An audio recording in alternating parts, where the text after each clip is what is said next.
the witnesses will please take their seats.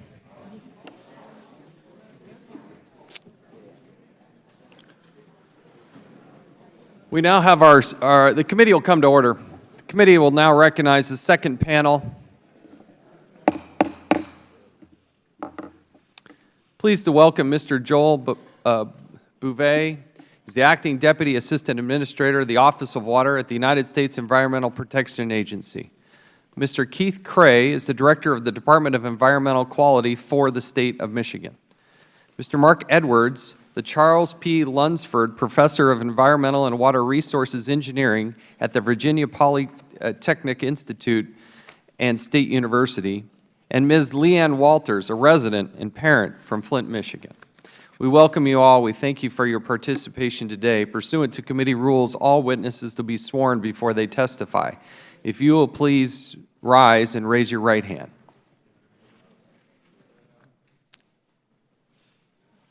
Do you solemnly swear or affirm that the testimony you will give will be the truth, the whole truth, and nothing but the truth? Thank you. You may be seated. Let the record reflect that all witnesses answered in the affirmative. In order to allow time for further discussion and questioning by members, we would appreciate your limiting your opening comments to no more than 5 minutes. And your entire submission will be, entire written statement will be made part of the record. Mr. Bouvet, Bouvet, you are now recognized for 5 minutes. Thank you. Good morning, Mr. Chairman, Ranking Member Cummings, distinguished members of the committee. My name is Joel Bouvet, and I currently serve as Deputy Assistant Administrator of EPA's Office of Water. Thank you for the opportunity to testify about EPA's response to the drinking water crisis in Flint, Michigan. I spent the day yesterday in Flint with Administrator McCarthy and members of EPA's response team on the ground. We met with Mayor Weaver, Dr. Hannah Atisha, and other community leaders and members. The situation in Flint is critical and demands urgent and sustained action at all levels of government to protect the public and help the city recover. EPA is intensely engaged in work to restore safe drinking water in Flint in coordination with the broader federal response effort. What happened in Flint was avoidable and should never have happened. Under the Safe Drinking Water Act, Congress directed EPA to set national standards, but assigned primary responsibility to the states to implement and enforce the law. EPA maintains federal oversight of state programs. That system, while imperfect, has achieved major gains in drinking water safety nationwide. The situation that gave rise to the current crisis in Flint of a large public water system switching from purchasing treated water to using an untreated water source is highly unusual. Under federal regulations, the city was required to obtain prior approval for the switch from the Michigan Department of Environmental Quality.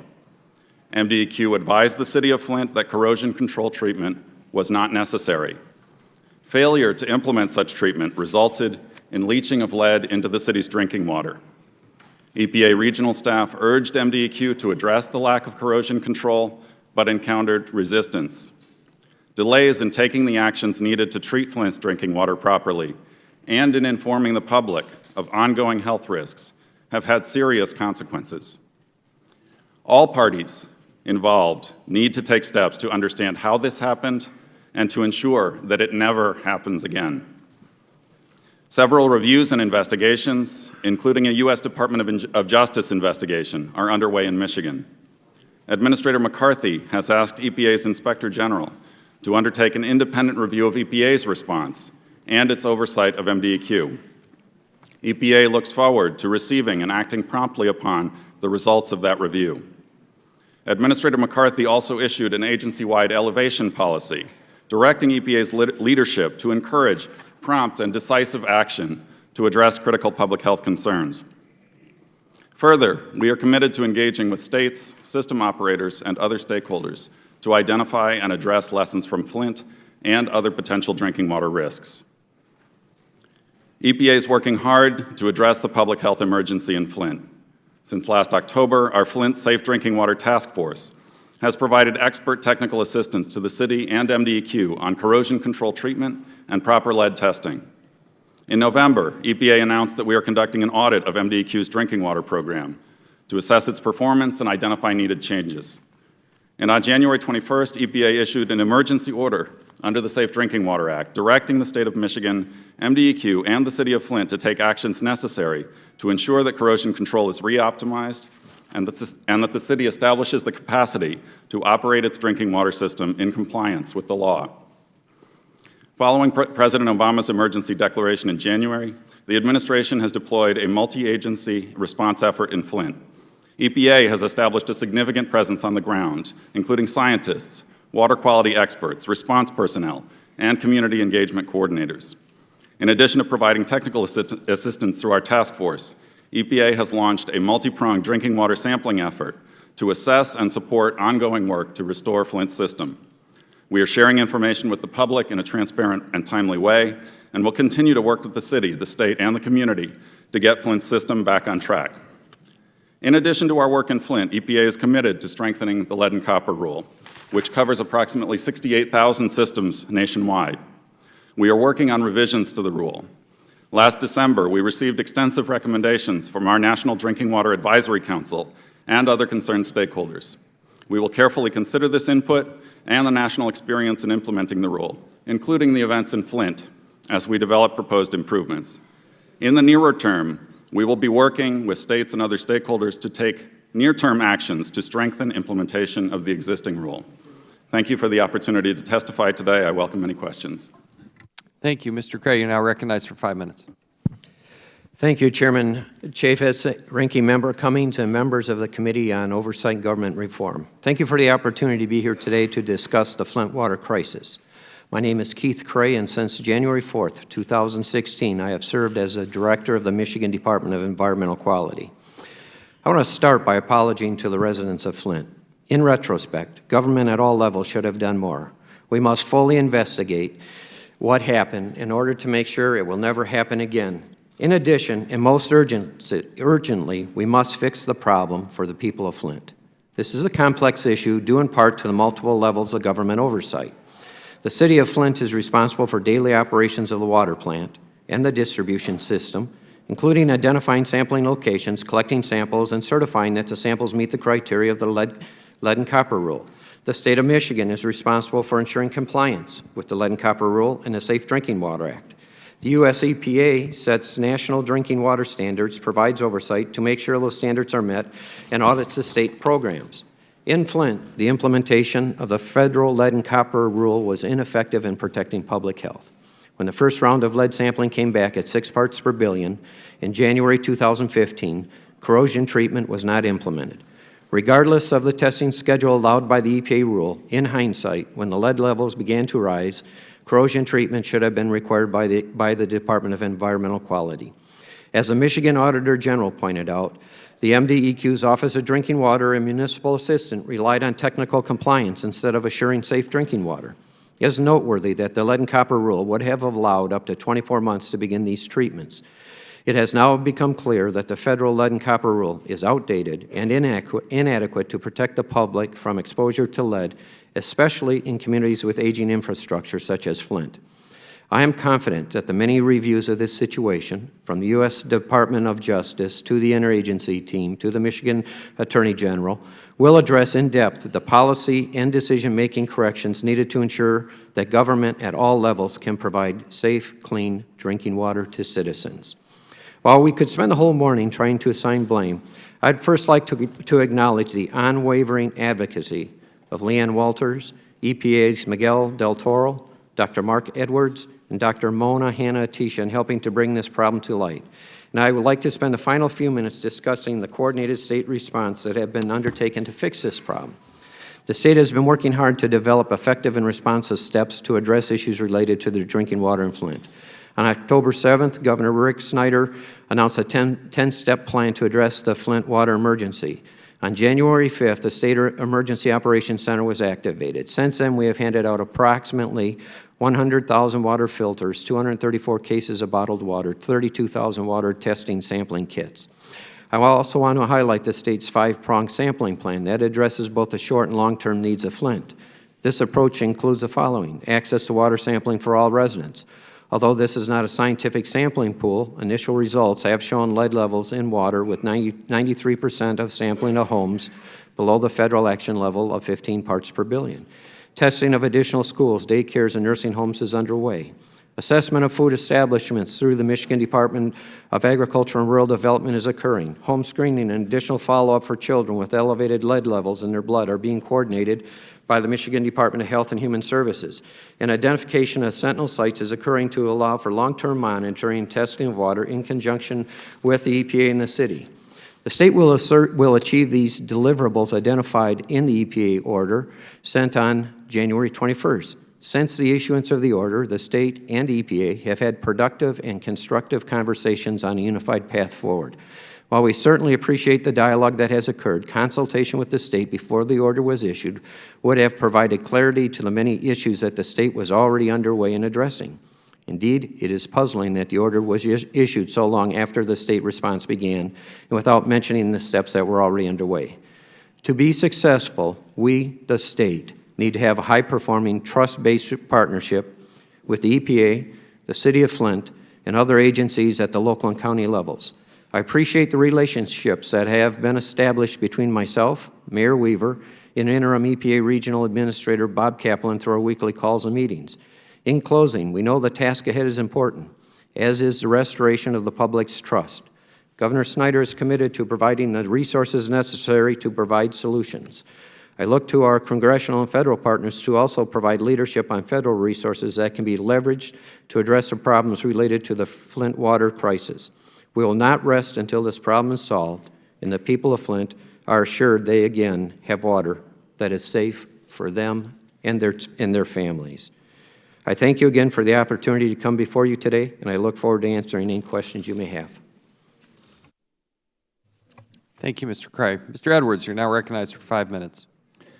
Thank you. This is the third time, unfortunately, that I've testified before Congress about deficiencies in the EPA lead and copper rule. And I see my good friend Eleanor Holmes Norton up there, and I wish I didn't know you so well, because when we met on this in 2004, we talked about the deficiencies at EPA, the loopholes in the regulation, and all of what we could have learned from Washington, D.C.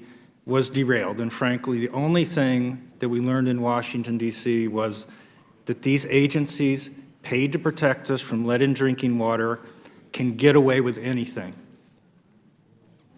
So I am really begging you to do what we didn't do the last two times I appeared before this committee, which is to fix the EPA lead and copper rule and to fix the U.S. EPA. The agencies involved in protecting children from lead in drinking water in this country, including the U.S. Centers for Disease Control, the EPA, primacy agencies, and the water utilities, have proven themselves time and time again unworthy of the public trust. They cannot be trusted to fix this problem.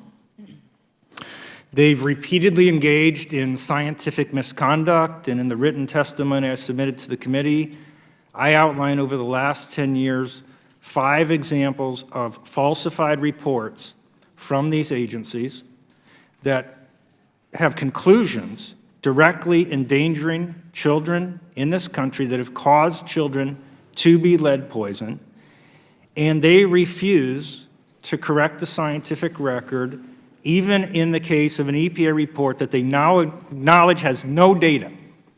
No data. After 9 years, I've tried to get this report corrected. They refuse to retract this report.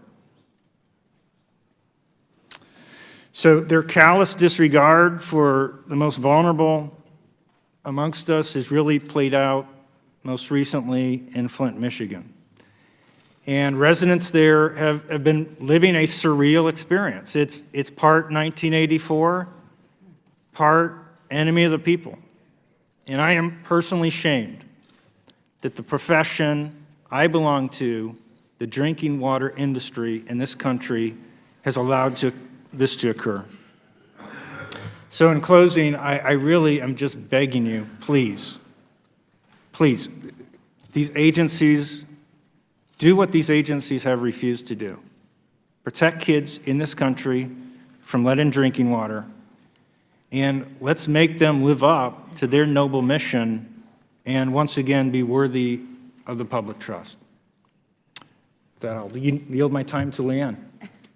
The gentleman yields back. Mrs. Walters, you're now recognized for 5 minutes. My home used to be a place of comfort and safety for my family. It used to be what a home should be, a place of peace and protection from the outside world. That was taken from us, and not just from my family, but from every home and every citizen in Flint. Now my home is known as Ground Zero. The people in Flint now stand with the people in D.C. who suffered their own lead crisis a decade ago, because we now know the horror of poison running through our taps and the negligence of the agencies paid to protect us. In 2014, in a city with no democracy, forced under an emergency manager, handpicked by Governor Snyder, a decision was made to switch the water source without the proper testing and enforcement of regulation. The MDEQ claims they misinterpreted federal law regarding corrosion control. They were allowed to tell EPA they were following the law without any verifications. The citizens in Flint were assured for 18 months that the water was safe. My home was being tested because of the discoloration of my water and the health issues my family was experiencing. We fought the city and the state, saying there was something wrong, and we were dismissed. I decided we need to get to the science if anyone was ever going to believe us. I started researching and educating myself about water. I had 3 tests done by the city of Flint, using extra steps that tend to minimize lead in water. Those numbers were 104 parts per billion, 397 parts per billion, and 707 parts per billion. I contacted the EPA and started working with Miguel Del Toro and Jennifer Crooks at the EPA. Mr. Del Toro was very thorough and knowledgeable in assisting me. I told Mr. Del Toro I did not believe there was corrosion control in the water, provided him documentation about this fact, and he verified my findings, and he was furious. Mr. Del Toro questioned the MDEQ, and at first they lied, and then later admitted the truth. I figured out that Ms. Crooks was aiding the MDEQ with her lies, and Mr. Del Toro was the only one willing to address the problem. I requested a copy of Mr. Del Toro's report, and I made it public because people had a right to know. With the report public, Susan Hedman, EPA, apologized to the mayor of Flint and to the MDEQ because of policy. No one but Mr. Del Toro was willing to do their job. Mr. Del Toro was told by the ethics attorney to forward all media requests, including those during his personal time. He was also advised not to talk about Flint or to anyone from Flint. In a meeting I had with MDEQ, Leanne Schechter-Smith bragged to me about how Mr. Del Toro had been handled, that his report was flawed, and that there would be no final report. This was the ultimate betrayal for the citizens. Susan Hedman cared more about policy than the welfare of an entire community, while punishing and silencing the one person that was willing to help us. I started doing independent testing with Virginia Tech, and 30 tests were done, tests that were performed in accordance to the LCR. My average was 2,500 parts per billion. My highest was 13,500 parts per billion. Hazardous waste is 5,000. Regardless of this information and the fact that my son had lead poisoning, the city and the MDEQ still continued to tell everyone the water was safe as the EPA sat by and watched in silence. Because the state and federal governments failed us, with the help of Virginia Tech, we conducted citizen-based samplings. We educated and distributed 300 samples equally throughout the city. We collected back 277 samples. All of this was done in a 3-week turnaround. Here are the facts. After the tragedy in D.C. from 2001 to 2006, where children were poisoned by lead and water, the EPA should have immediately closed the loopholes to protect all citizens. Had the EPA closed the loopholes, then it could have 100% prevented what just took place in Flint. EPA has failed to protect people by refusing to ban partial lead service line replacements. The EPA's LCR national report from 2006 states that the lack of system response for lead exceedance is especially true to inform the public. It is done less than 1/3 of the time. From my research, I have found that this is not a Flint problem or a rare anomaly. This is a national problem. Only 10 states test accurately and according to the LCR. 21 states do not reveal their sampling instructions, and 19 states have testing similar to loopholes to the Michigan ones. There is no justifiable reason for testing with loopholes except to hide lead. These loopholes that need to be eliminated are pre-flush, small mouth bottles, and cap on stagnation. I spoke against the NIDWAC recommendations that are now currently under advisement by the EPA to change the LCR. These recommendations will weaken an already broken system, and I'm outraged that the EPA continues to allow this type of dishonesty with testing to continue nationally. The citizens in Flint are relying on each of you because we have no choice. We trust no one but Virginia Tech. There are people in Flint today still not being assisted during this crisis. Illegal immigrants, disabled, and shut-ins. Broken policy and procedures are smothering the outcry of an entire community suffering financially, physically, mentally, and emotionally. I urge you to help restore some of the trust lost and protect all the citizens in the United States by never allowing this to happen again. We need this to happen now, not 10 years from now. Thank you. Thank you. Again, thank you for the testimony. We'll now recognize the gentleman from Michigan, Mr. Wahlberg, for 5 minutes. Thank you, Mr. Chairman, and thanks to the panel. You are a good panel to have in front of us to start this investigation here at this level. Mr. Beauvais, in his testimony, Director Cray noted an email from the EPA to MDEQ in response to the release of Miguel del Toro's June 24th, 2015 memo stating, and this is the EPA email that I quote from, quote, "I want to remind you that Miguel's report had DEQ CC'd.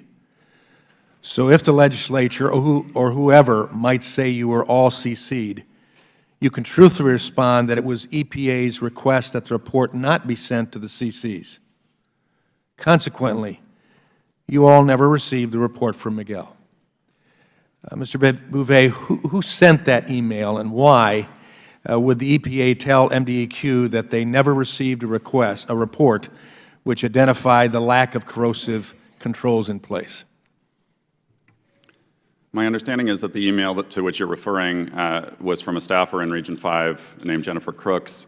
I have seen the email. I do not know why that email was sent.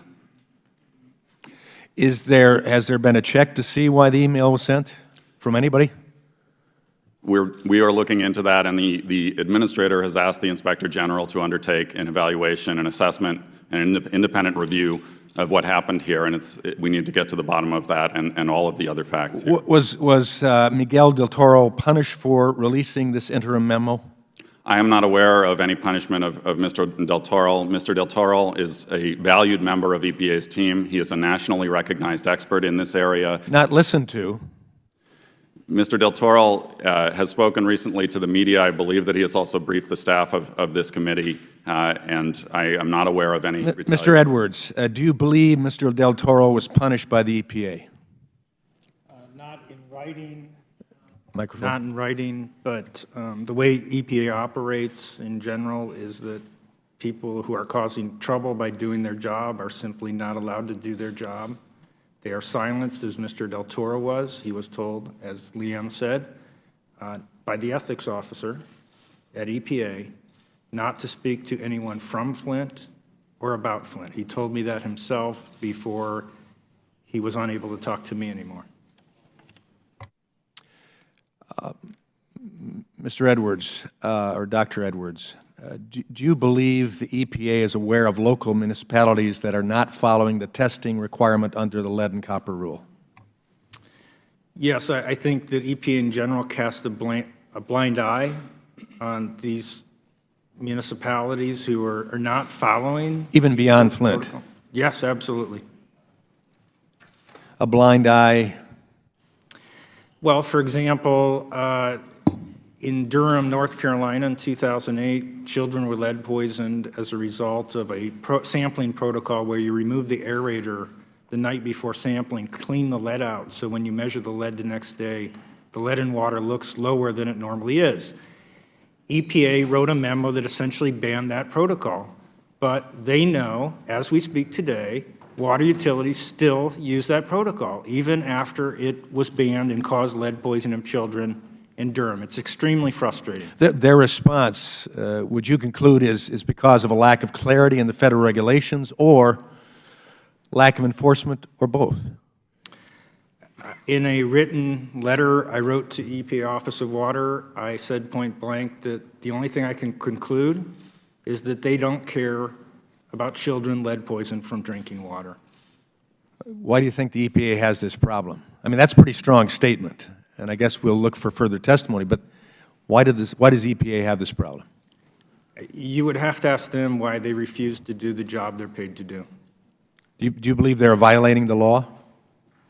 I believe that they're not enforcing the law, they're not enforcing their own policies, and they've created this environment in which basically anything goes. And this has manifested itself very clearly in Flint? Yes, most obviously in Flint, due to the unique circumstances, the miracle of outsiders, in spite of the system, showing that this problem occurred. Had it not been for people completely outside the system, those children in Flint would still be drinking that water to this day. That is a fact. Having more questions, but seeing my time has expired, I yield back. Thank the gentleman. I'll remind the committee that we had a hearing here in July about Region 5, about Susan Hedman. We had 3 whistleblowers saying that people were being retaliated against for bringing complaints before that region.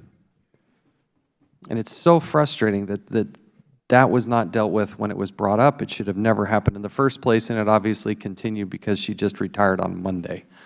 Well, yes. Just very briefly, Mr. Chairman, back on that hearing of your regard in a bipartisan way, we made it clear that we would not tolerate retaliation. Nobody on these panels, on either side, would tolerate that. And it's been our policy. So I think we, as we look at these depositions that the chairman is planning to do, we may want to look to make sure that we get to the bottom of that. I know the AG is looking at it. I know the FBI is looking at it. But, perhaps we might want to consider that. And I would concur and encourage people, if they feel retaliated against for telling the truth and exposing the reality of what happened, come talk to us, both sides of the aisle. There is no way we're going to stand for that. We're going to have your back, and we're going to make sure that the truth gets out there. You should not be retaliated. There are whistleblower protections in place for sharing information with Congress that's vital for us to doing our jobs. And please, pass that word along. Well, now I recognize the gentlewoman from Michigan, Ms. Lawrence, for 5 minutes. Thank you.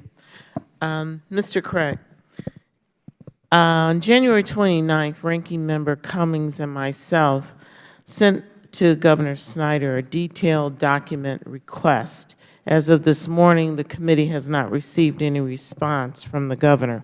Since this request covers your agency, can you tell the committees what steps have been taken to collect these documents, and when will we get them? Turn to talk about none. I'm aware of the letter. I believe there's a February 11th date, and I'm aware that the governor's office is reviewing that document.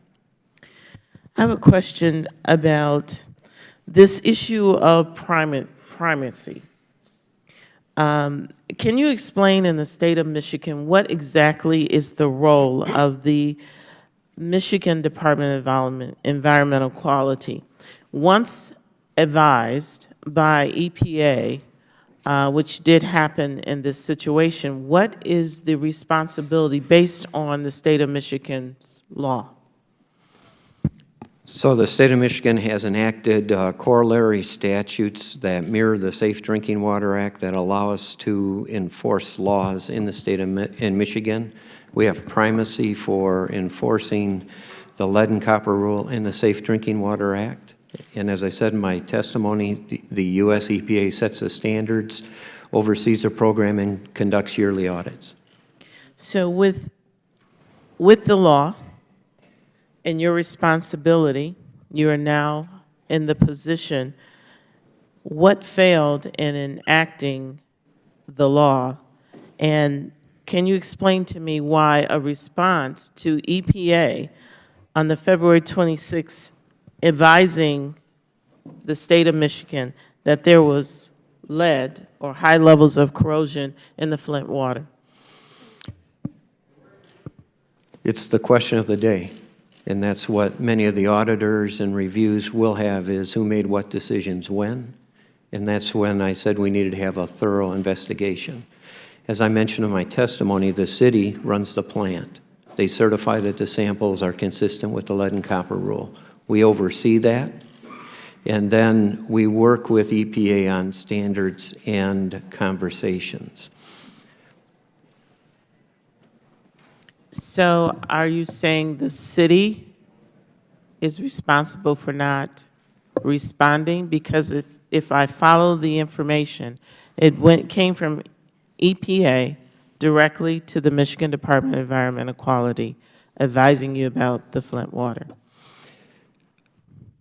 If I could, I'd say it differently. We all share responsibility in the Flint water crisis, whether it's the city, the state, or the federal government. We all let the citizens of Flint down. And that's what the commitment is to make sure that we solve that problem. You heard Dr. Edwards talk about the lead and copper rule. The citizens of Flint should not have to worry about the lead and copper rule.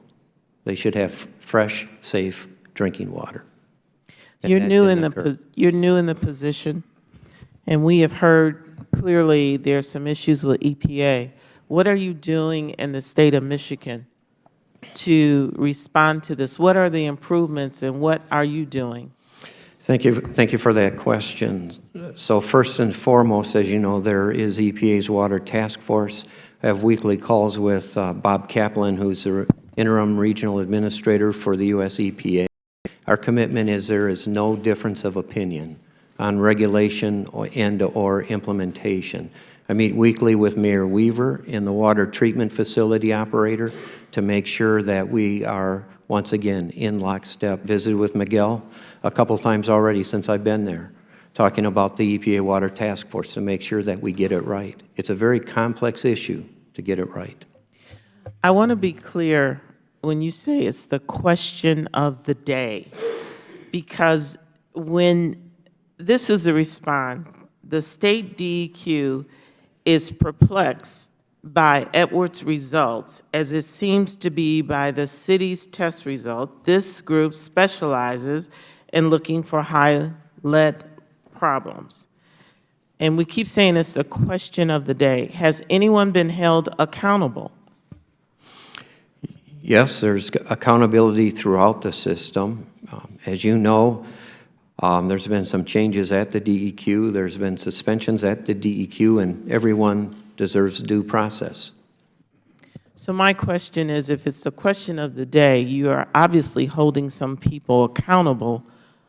You should know what happened, and it should move from being a question to actually document it, because how can you discipline someone or hold them accountable if you do not have clear information of failure of their job? I appreciate that question. And we do have clear standards. We have clear accountabilities. We have a clear path forward. We are working in conjunction with both the city, the state, and the federal government to resolve this so it does not happen again. I think I'm going to hear that a couple times today. I want to say thank you to Ms. Walters. You being here today, your passion, going above and beyond, the amazing job that you have as a parent, and your civic commitment. I want to thank you. I saw you taking some breaths during your testimony, because this is obviously more than just a testimony. This is your life, and these are your children. So I just want to thank you for being here.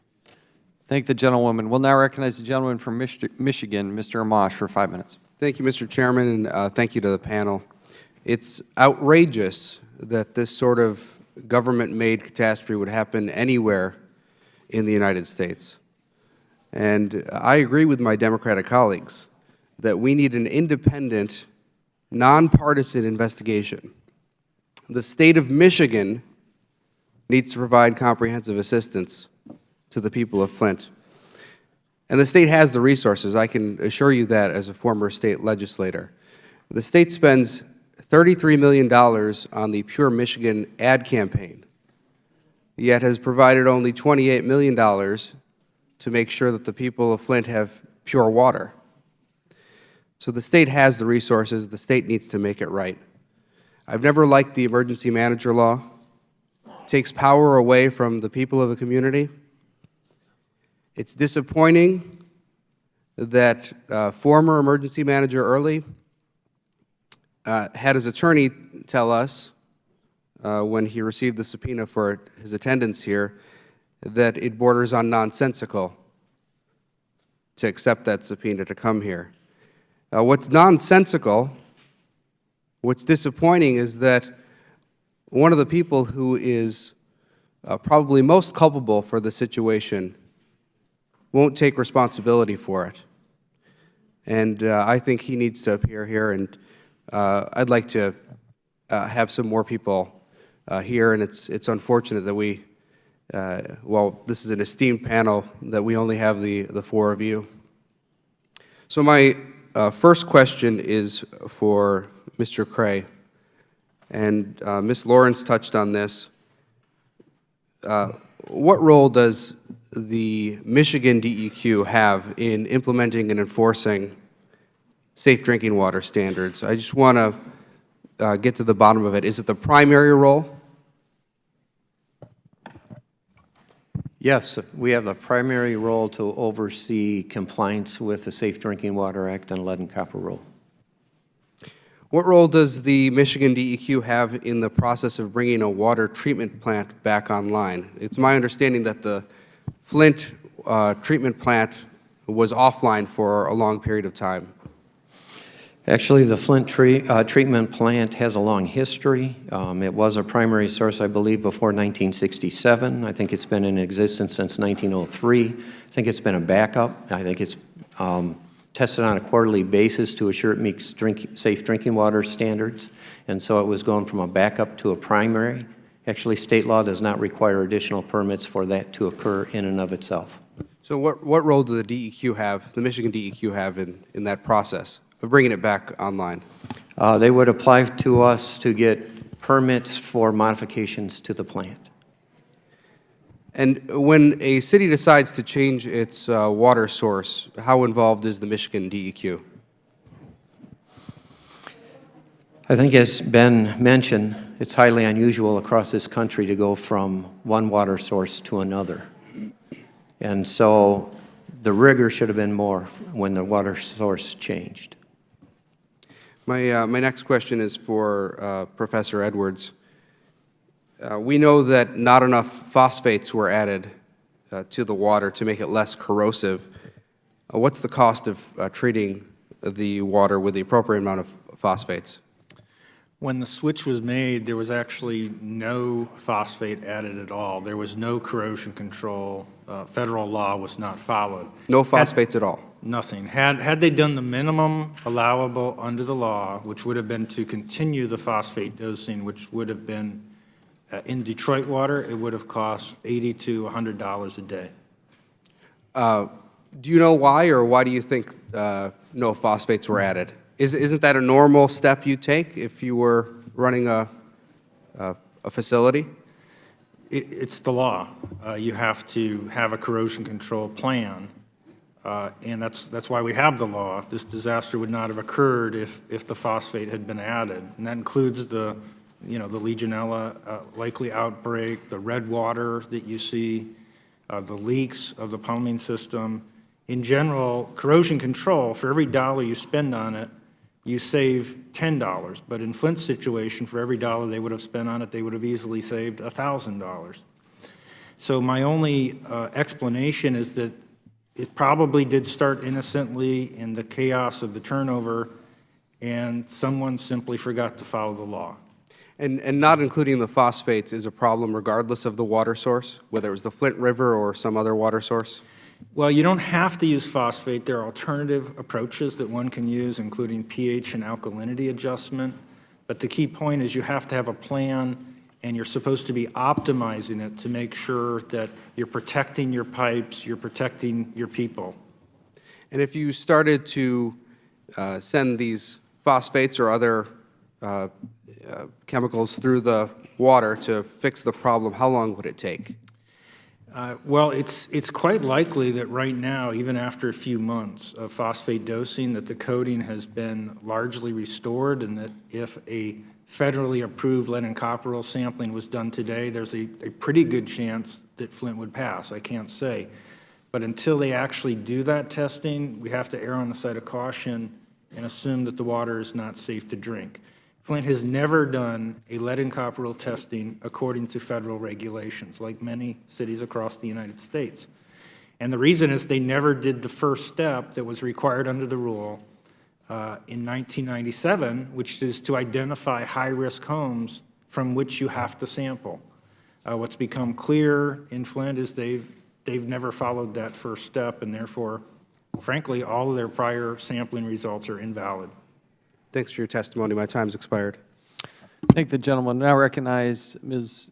Norton from Washington, D.C. Thank you very much, Mr. Chairman, and I thank you for promptly convening this hearing. Ms. Walters seems to be only one hero in this episode, and it turns out to be a citizen. So on behalf of those of us on this panel, and I'm sure the citizens of Flint, I can only thank you.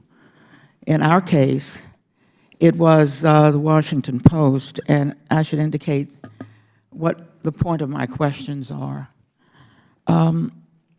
This really should be a problem-solving exercise. Blame is pretty clear. Verdict is in. The responsibility of EPA, going back to the crisis in the nation's capital, now in Flint, and heaven knows in the state, I think has had even to be admitted. I want to alert my colleagues of the national implications of this hearing.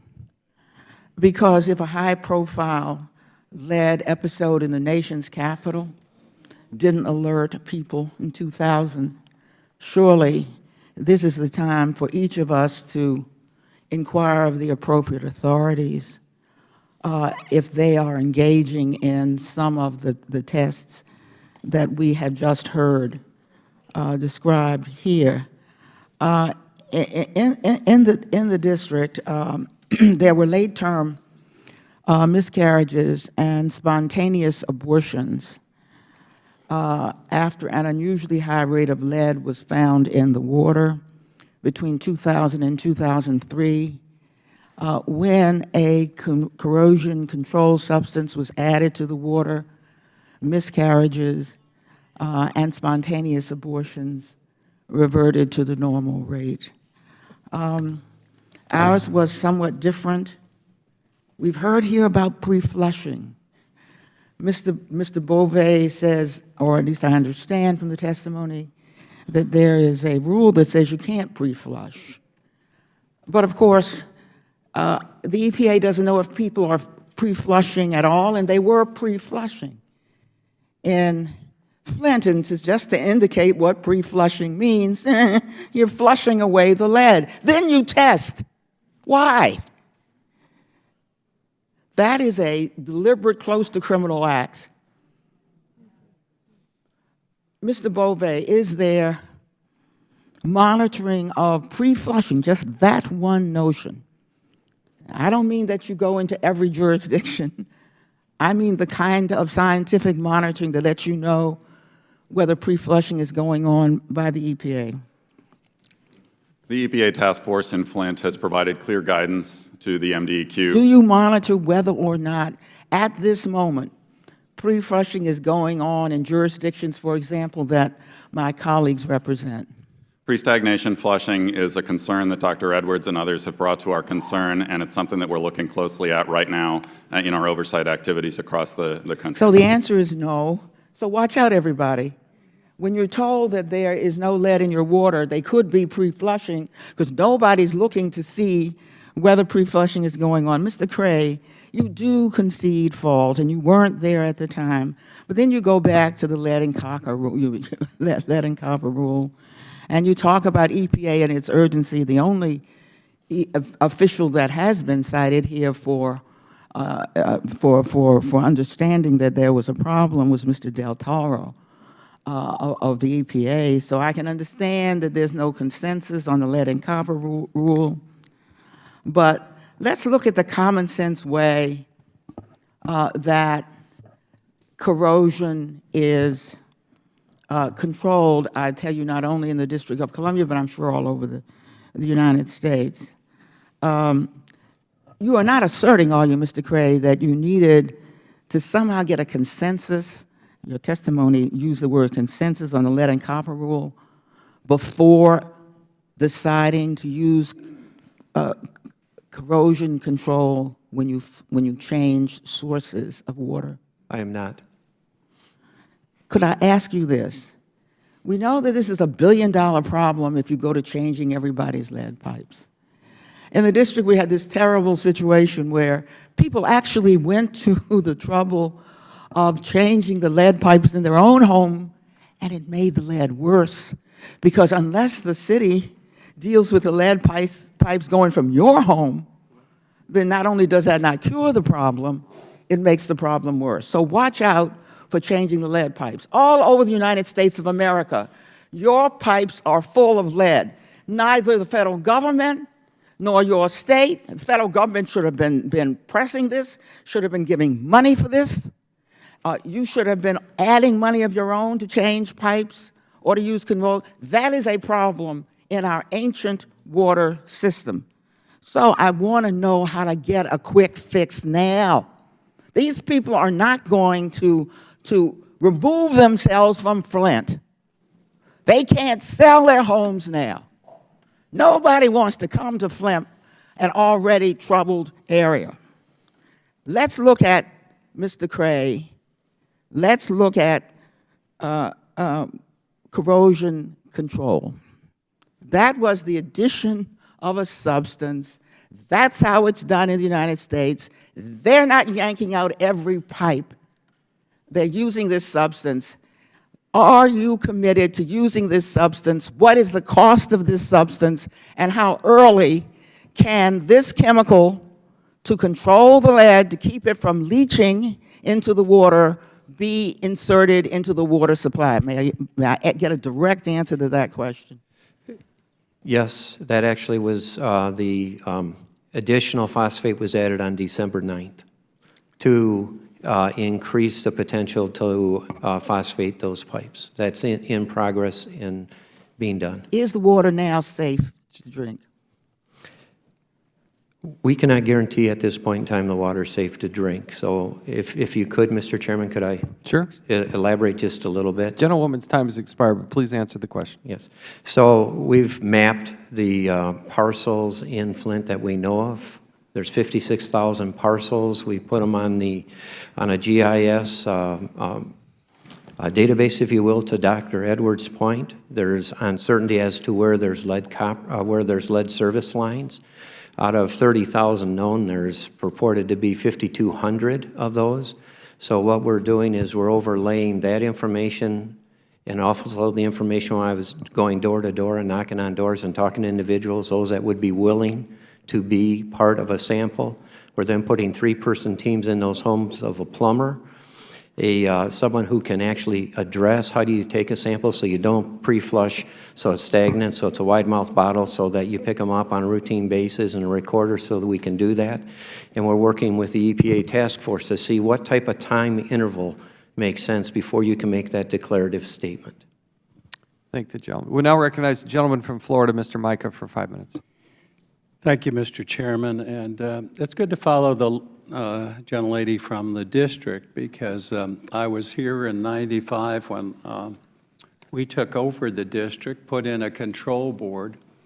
At that time, if you think Flint is bad, the district, they had hundreds of bodies of indigents that were stacked like cord they couldn't bury. The kids were getting from a vendor only chicken and rice that were in the district's care.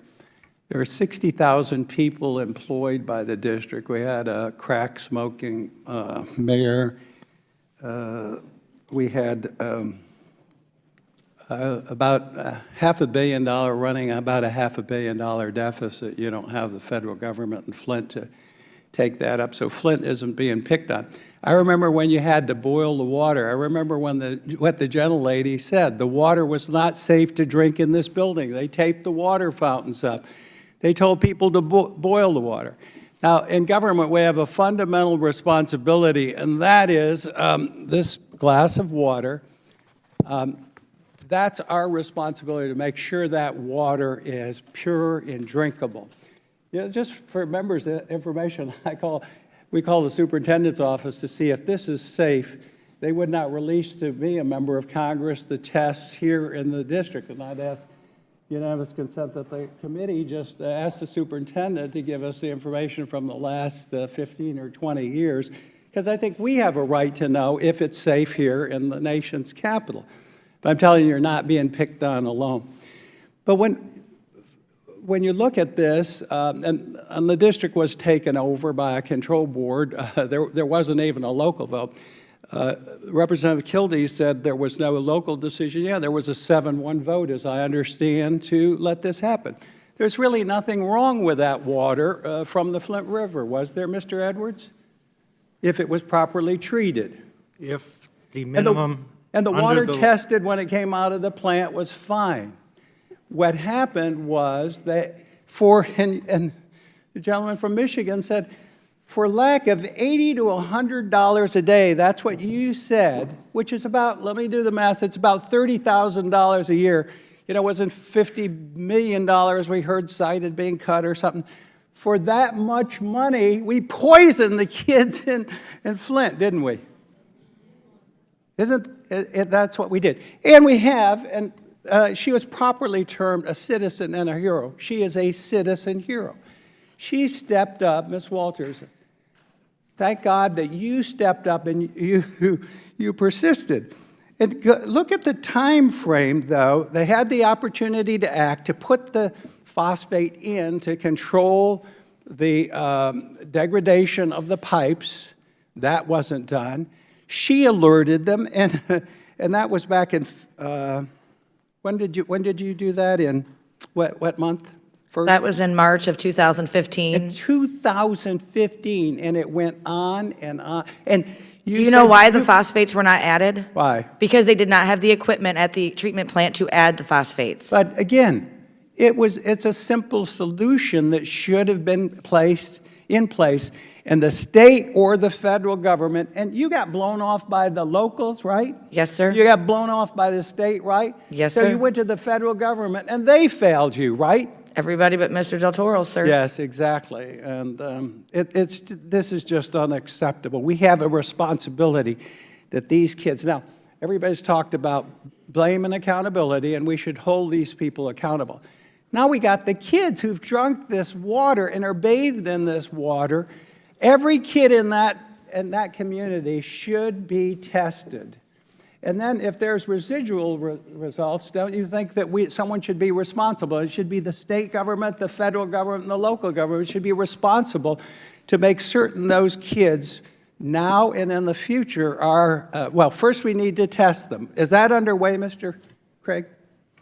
Yes, sir. There's testing available. And then we should set aside a fund or whatever, because we should make certain that these kids are taken care of. And then, Mr. Edwards said, this is going on not just in Flint, it's going on in D.C., it's going on in Durham. We heard testimony today, and it needs to stop, and we need to make certain the system works. Right, Mr. Edwards? That's correct. Right, Mr. Craig? Yes, sir. And you're new on the block. Yes, sir. And thank you, Citizen Hero. We appreciate what you did. Thank you.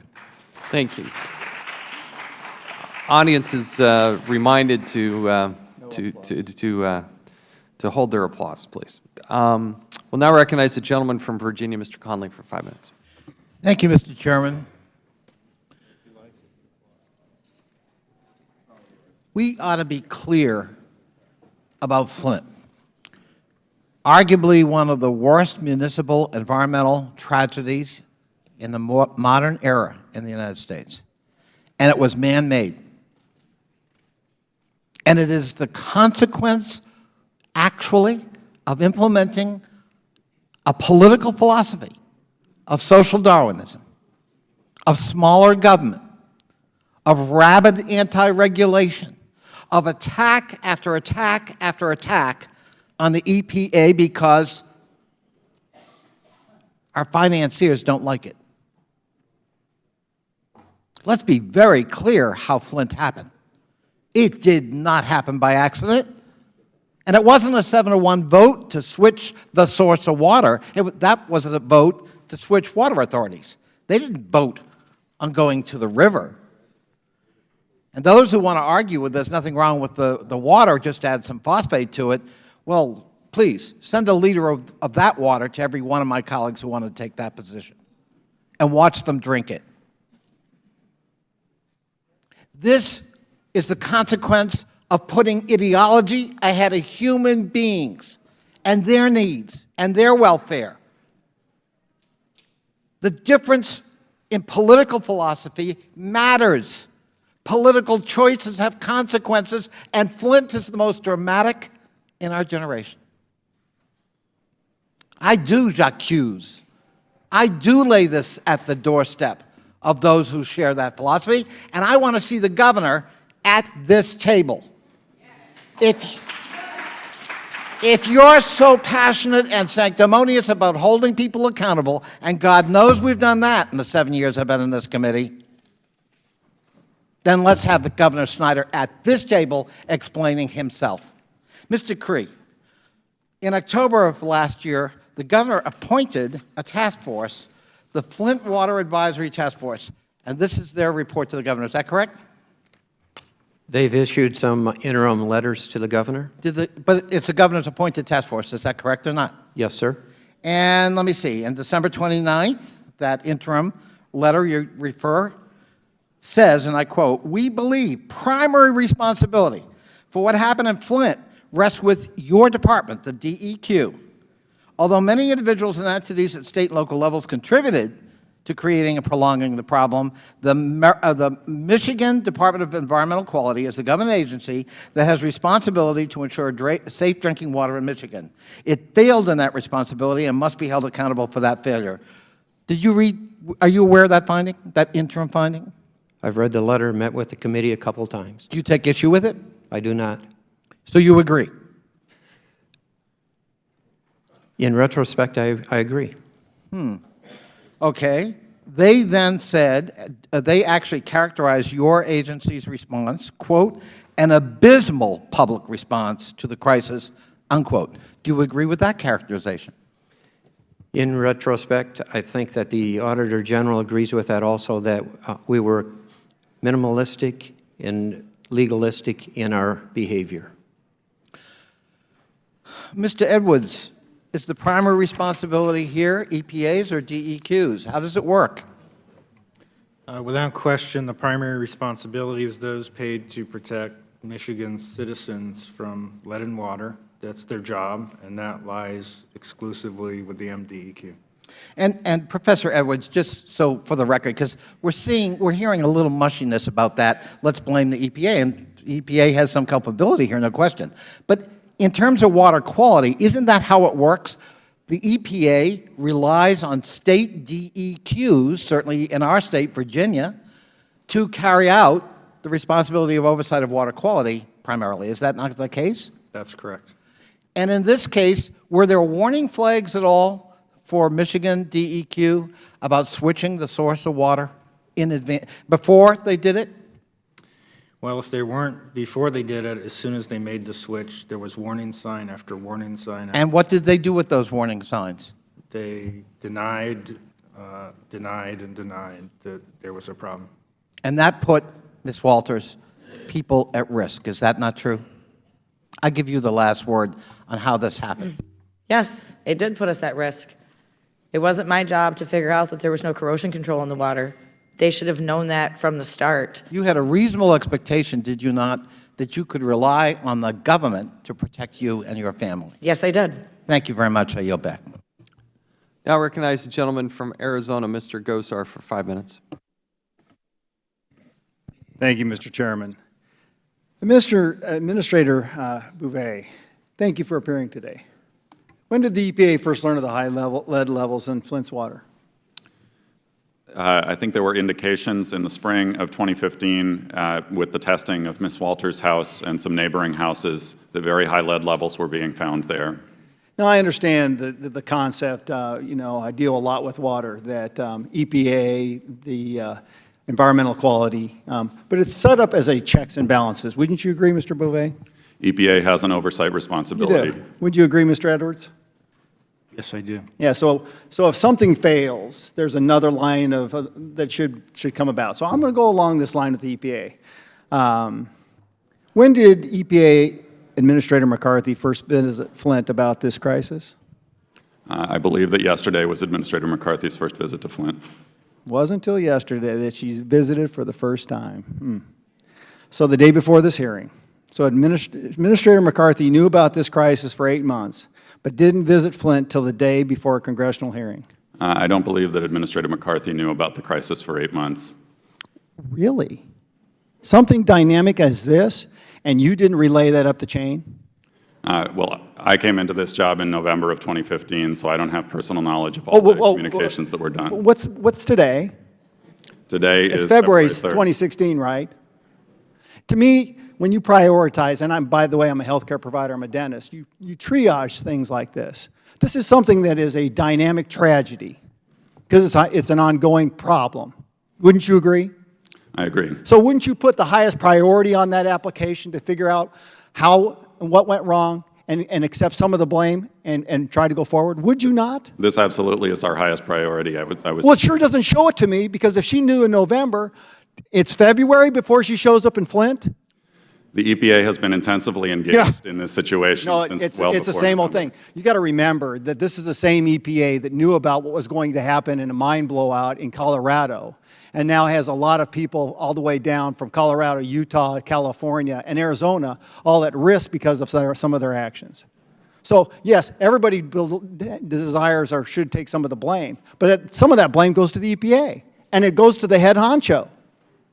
Just like, for example, in my office, somebody comes into my office and something goes wrong. I'm accountable for that. I find it despicable that Gina McCarthy, the administrator, shows up in Flint yesterday instead of going there immediately. Particularly when we see the outrage from the other side and from the people in this audience in regards to children and the lead poisoning that occurs. That's just despicable. Administrator Bouvet and an EPA employee, Susan Hedman, tried to discuss the seriousness of this memo in emails in July 2015 by saying it was a draft, stating the memo should have never been released, and stating that the memo never had final approval from the EPA hierarchy. Hedman has since resigned, correct? Yes, Dr. Hedman has resigned. Why'd she resign? My understanding is that she resigned in order to make sure that the region and EPA could be fully focused on our response in Flint. Why wasn't she fired? I can't answer that question. She stepped aside in order to make sure that we could focus all of our attention on Make sure that the administrator has that question, because we're going to ask that when the administrator's here. Why wasn't she fired? The initial memo was sent in June 24th. Ms. Hedman promised a final memo. Was a final memo ever released? I believe that the final memo was released in October. November. November. Thank you. November. Was it a comprehensive memo that details the chronicness and dynamic aspect of this tragedy? This particular memo that Mr. Del Toro did was focused on the testing of lead at Mrs. Walters' house and the neighboring homes. But this memo, I understand, is not even nearly the comprehensive aspect that was. Would you consider it a shell of a release? The memo was focused on the specific testing that was done at Mrs. Walters' house and the neighboring homes, and was a comprehensive look at that situation. It is not the entirety of EPA's review of the situation. Director Cree, I appreciate your testimony today, and you are one person today that has accepted responsibility. And your governor has previously done the same through this crisis, even though there's fault all the way across. That is commendable. Do you believe this incident would have occurred had the Flint City Council not voted to change its water source?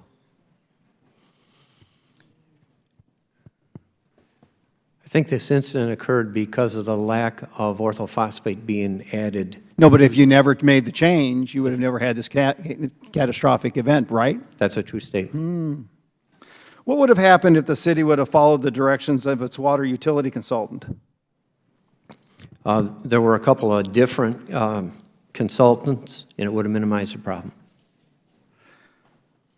And what would have happened if the city would have followed the proper corrosive treatment? As Dr. Edwards stated, we would not have had this problem.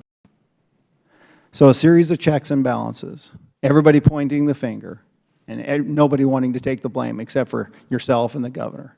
I find that very humblingly bad, that the government is not being part of the solution here. So with that, I yield back.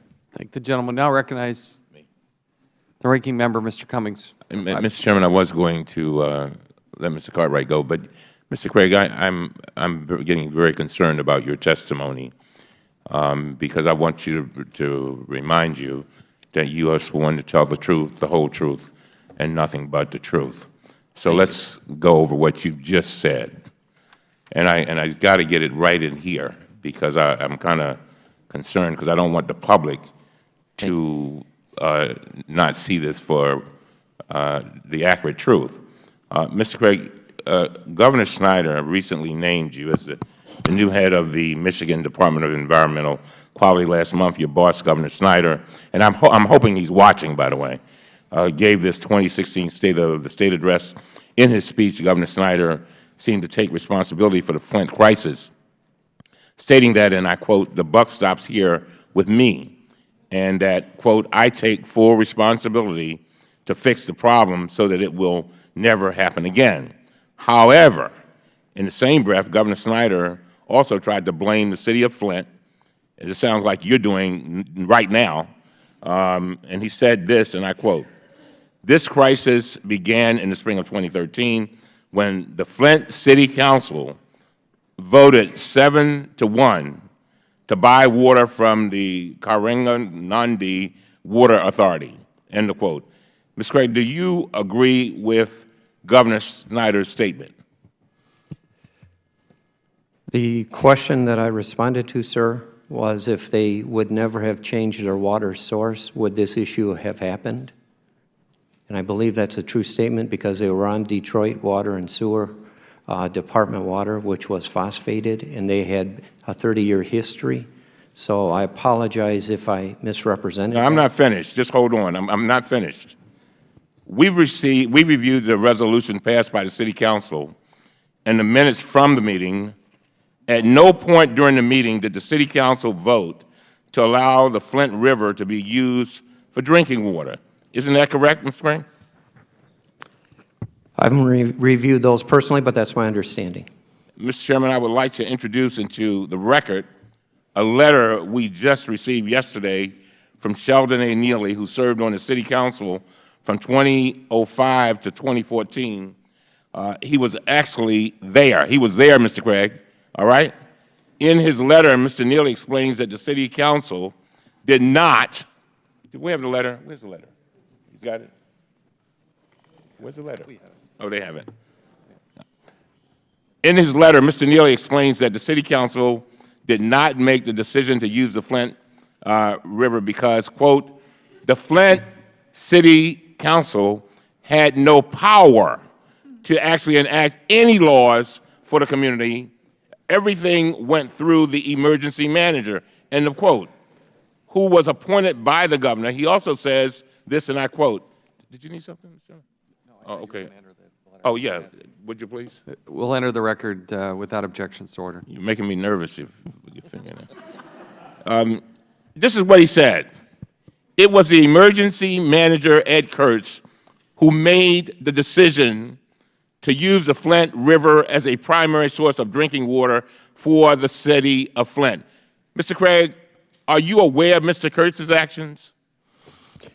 No, sir. I was not in the seat at the time. And Mr. Craig, so Mr. Neely also wrote that, quote, "Governor Snyder's account of the events leading to this water crisis are completely wrong," end of quote.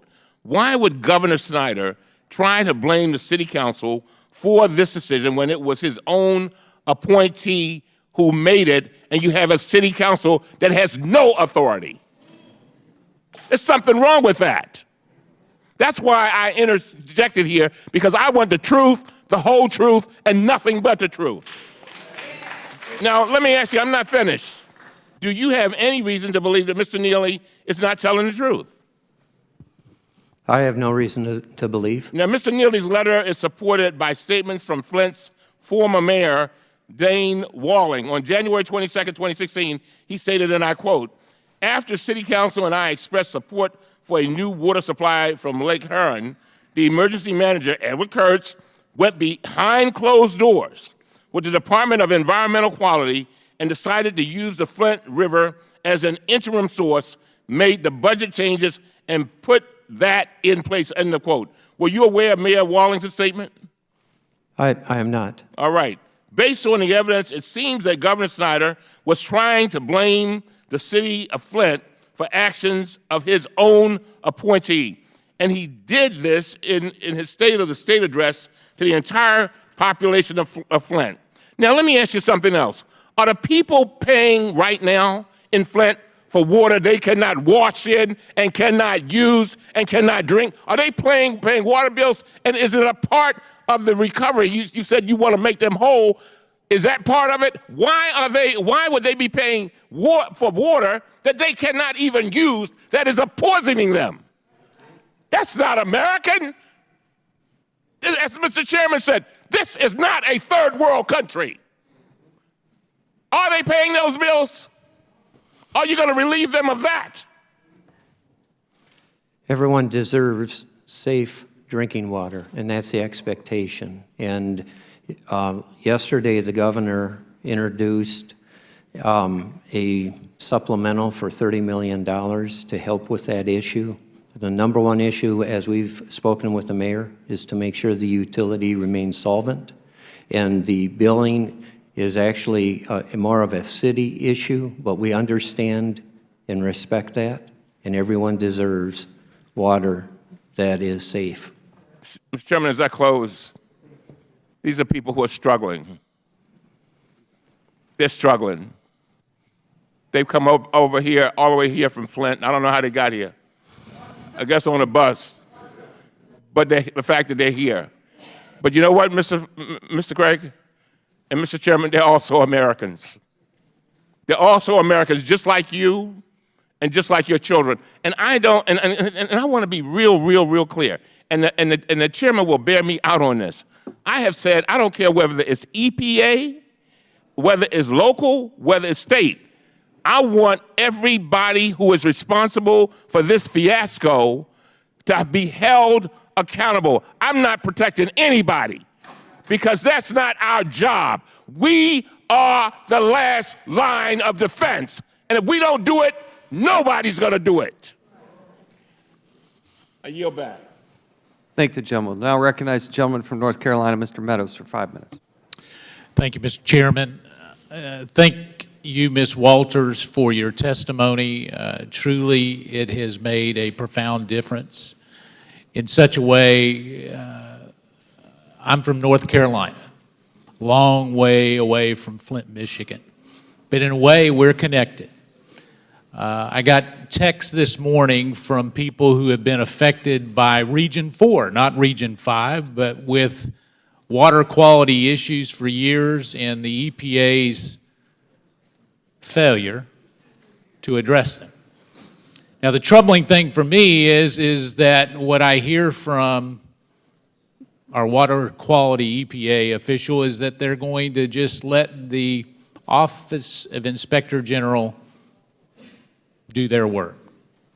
Now, the problem with that is, and I have high regard for that particular Inspector General. In fact, I can tell you, Ms. Walters, that they will continue to look at it in a very detailed way. But it will not be enough. There is more than enough blame to go around. The problem is there's not enough answers to be shared. And so I'm going to come to the EPA and ask you, since FOIA is under my subcommittee, and the FOIA request allows the public to look at documents, often used in a regular basis by reporters. And I'm troubled to hear that the FOIA request that Dr. Edwards has made has actually, you haven't complied with the law. What do you say to that? My understanding is that we're actively working to respond. Active is not enough. Let me just tell you, we got families that are suffering, and there's a law that says that you have to respond within 21 days.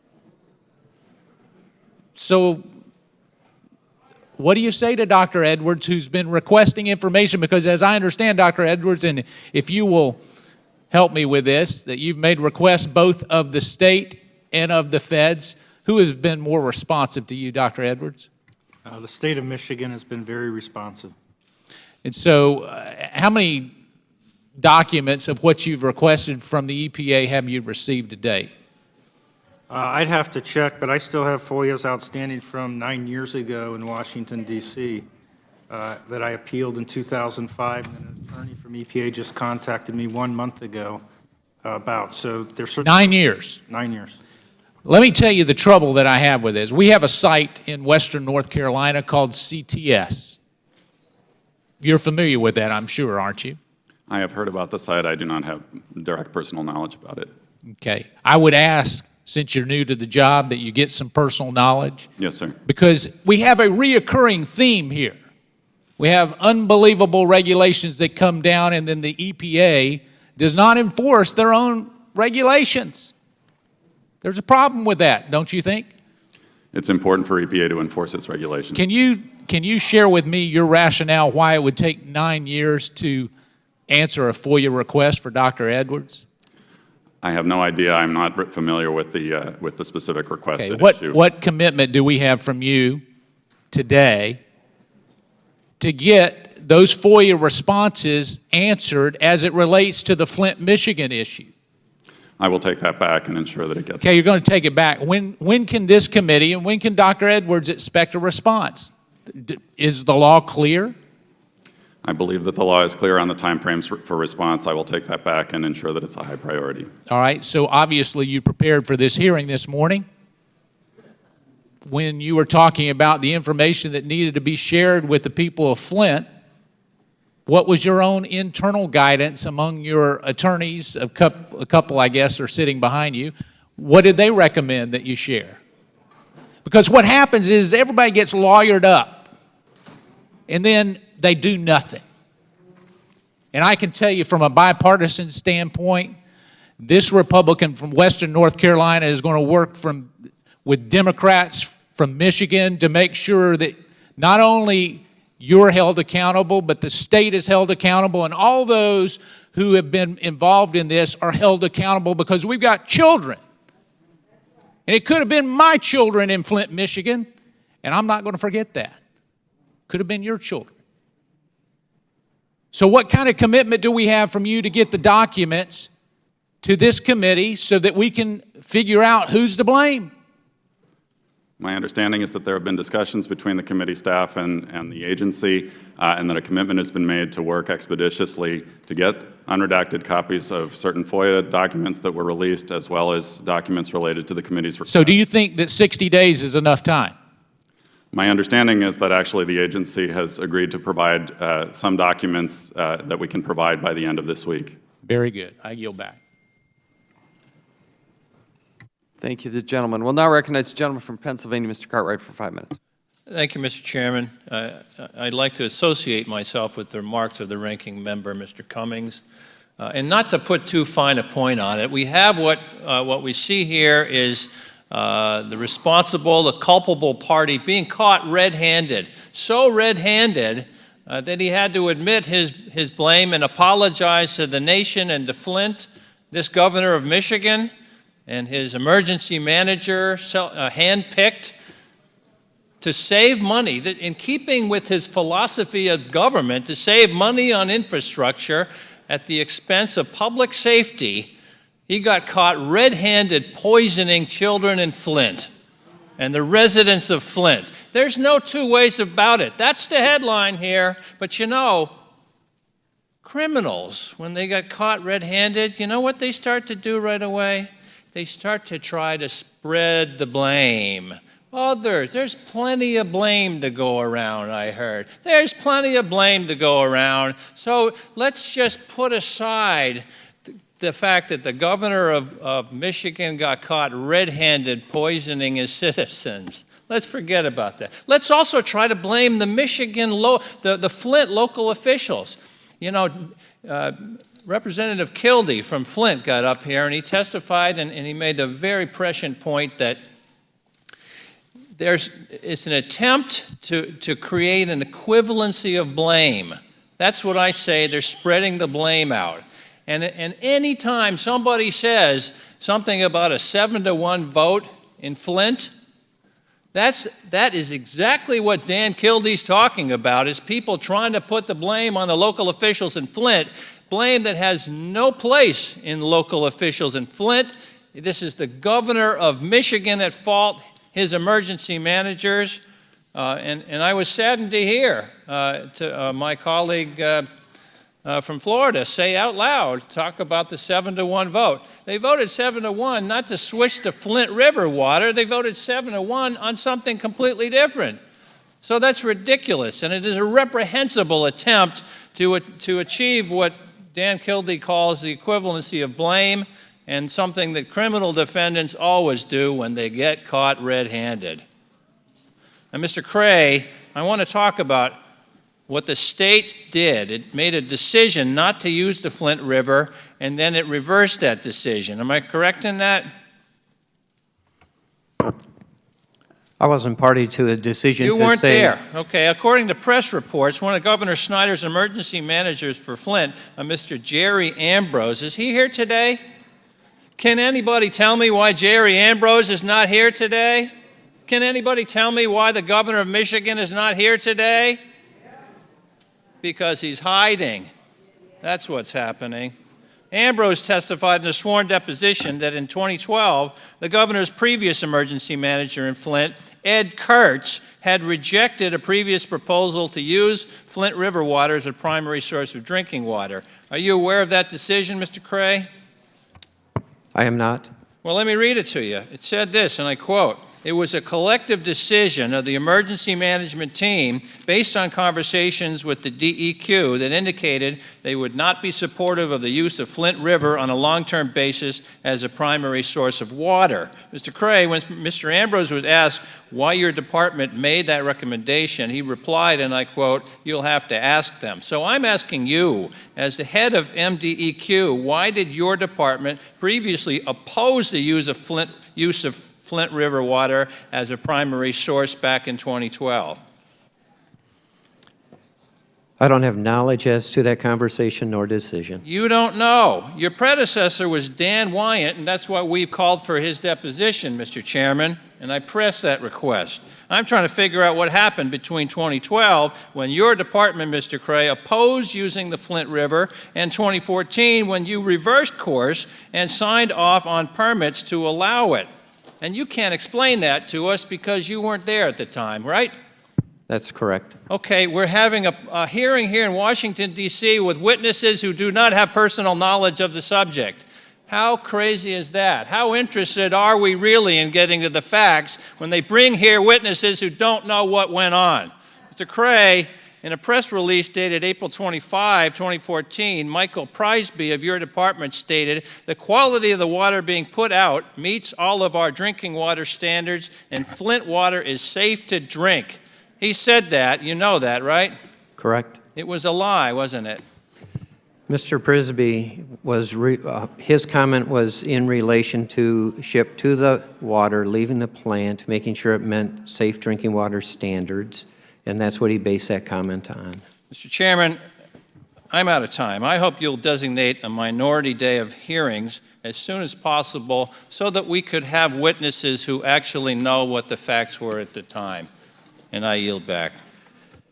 Gentleman from Georgia, Mr. Heiss, is now recognized for 5 minutes.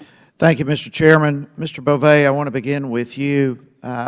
The lead and copper rule may not nearly be as protected as previously considered. The Safe Drinking Water Act requires that the lead and copper rule be updated every 6 years. Are you aware of that? There is a provision in the Safe Drinking Water Act requiring a review of the regulations. When was the last time that it was updated? 2007 is the last time that the rule was updated. Why is the EPA so far behind? We've been working actively. We wanted to get advice from our National Drinking Water Advisory Council with regard to the revisions that will be proposed, and we also received advice from a number of other stakeholders. How many years does it take to get the information in order to abide by what you were required to do? This is a high priority for us, and it's essential that we move forward with revisions to the rule. Is it a high priority for all of us? I don't know, Mr. Chairman, that there's been more of a catastrophe in government handling of an issue since Hurricane Katrina. This is absolutely a train wreck in every way, and the EPA is so far behind not doing the job. When will the updated version be ready? The current schedule for proposing revisions to the rule had a proposal coming in 2017. It's important that we take actions, even in advance of completing any revisions to the rule, to review how the current rule is being implemented. Dr. Edwards and others have raised a number of important issues with regard to the implementation of the current rule, and so we're actively going to be working. My question is, when will it be ready? My expectation at this point in time is that it would be proposed in 2017. Do we have your commitment that it will be early 2017? I certainly would hope that the agency would. You realize that's yet another year I do. to get done something that should have been done, what, 4 years ago now? Do we have your commitment that it will be done in early 17? I can commit that our work on the lead and copper rule revisions will be one of the highest priorities in my office, as well as work to address implementation of the current rule. When Mr. Del Toro produced his memo finding the high levels of lead in the drinking water in June, where did that memo go? My understanding is that Mr. Del Toro gave the memo directly to Mrs. Walters, whose home was the subject of the testing. My understanding is that that was then provided to a reporter and that it went out into the public. Well, at some point, Mr. Del Toro was on leave of absence. Who worked on this issue in his absence? I'm not aware that he was placed on leave of absence. Okay, Mr. Edwards, let me go to you. Do you believe in any way that the EPA's management of this whole thing hindered its employees from having the ability to do their job in Flint? Absolutely. Absolutely, okay. Do you believe that the EPA's management made the lead crisis in Flint worse? Absolutely. Absolutely. Who at the EPA do you find fault? Susan Hedman. Pardon me? Miss Susan Hedman, who had the memo buried, covered up, and stood silent as Mr. Del Toro was publicly discredited for his work. When she was questioned by politicians from all parties, through as late as September of this year, she discounted that there was anything of concern in Flint occurring at all, and that includes Mayor Walling, people from the state government, as well as Democratic congressional staff. Okay. Mr. Chairman, has the letter from John O'Grady, EPA union representative, yet been entered into the record? Sorry, which letter? From John O'Grady. If it hasn't, we will enter it without objection. So ordered. Okay, thank you, Mr. Chairman. Let me go back, if I can, Mr. Beauvais, to you. Are you aware of any other situations in Region 5 where there are where there may be the potential of contaminated water? I am aware of a recent situation with regard to Sebring, Ohio, where there has been a concern with high lead levels in the drinking water system, of which EPA was made aware just within the last week. And my understanding is that action is being taken with regard to that situation. I believe that EPA staff have been on the ground, actually, as of yesterday in Sebring, looking at that situation. What about other regions throughout the country? There are drinking water issues across the country that we are monitoring actively and working with our state partners to address. Mr. Chairman, my time has expired. I thank you. I yield back. Thank the gentleman. Now recognize the gentlewoman from Illinois, Ms. Kelly, for 5 minutes. Thank you, Mr. Chair, and I want to thank you and Ranking Members Cummings for having this hearing. I also want to thank Rep. Kildee and Rep. Lawrence for their leadership on this issue. I also associate myself with the remarks from Rep. Lawrence and Ranking Member Cummings. We need to get the folks here who can answer the question of why this happened. And I hope when we have another hearing that Mr. Del Toro will be here, as well as the governor and other people we deem necessary. I want to thank the residents of Flint for being here, and Ms. Walters, thank you so much for all of your efforts and for your testimony. On November 20th, 2015, the EPA's Flint Drinking Water Task Force commented on Flint's residential drinking water lead and copper sampling instructions. The task force made several recommendations, including removing pre-flushing from the sample collection process. The task force concluded, and I quote, "These changes should be made to all of the sampling recommendations or instructions from MDEQ to all systems, not just Flint." Mr. Cray, do you agree that these changes should be made statewide? I agree, and those changes have been made. They have been made? Yes. So, okay, they're across Michigan. Dr. Edwards, do you feel that these recommendations by the EPA task force should apply across the nation? Yes, absolutely. And would you include anything else in the recommendations? No, well, obviously, the utility should be following the protocol for identifying the high-risk sampling pool. All across the United States, they're supposed to be sampling from the homes that are highest risk for lead and water, and there's real reason to believe that's not occurring, and the whole effectiveness of the rule is based on that first step as well. Okay. Mr. Beauvais, what are the barriers to EPA applying these recommendations across the country? My understanding is that we can move forward with making these recommendations across the country, and we're actively working on that. In terms of regulatory requirements, those issues will have to be taken up in the revisions to the rule. Okay. I think that this change should be pursued if it means that we will get a more accurate picture of lead contamination in our drinking water across the nation and stop future lead water crises from happening. We must stop these problems at the most basic level of detection, and that ensuring that we are getting accurate information. We also must stop playing with people's lives and practicing government on the cheap, as well as systemic environmental discrimination. I yield the rest of my time to Representative Lawrence. Thank you. I want to just emphasize something, and we can't say this enough. When we say there we're pointing fingers, there is the federal government, EPA, and there's the state government. Because under the Emergency Manager Act in Michigan, the local government, the city of Flint, has no government authority.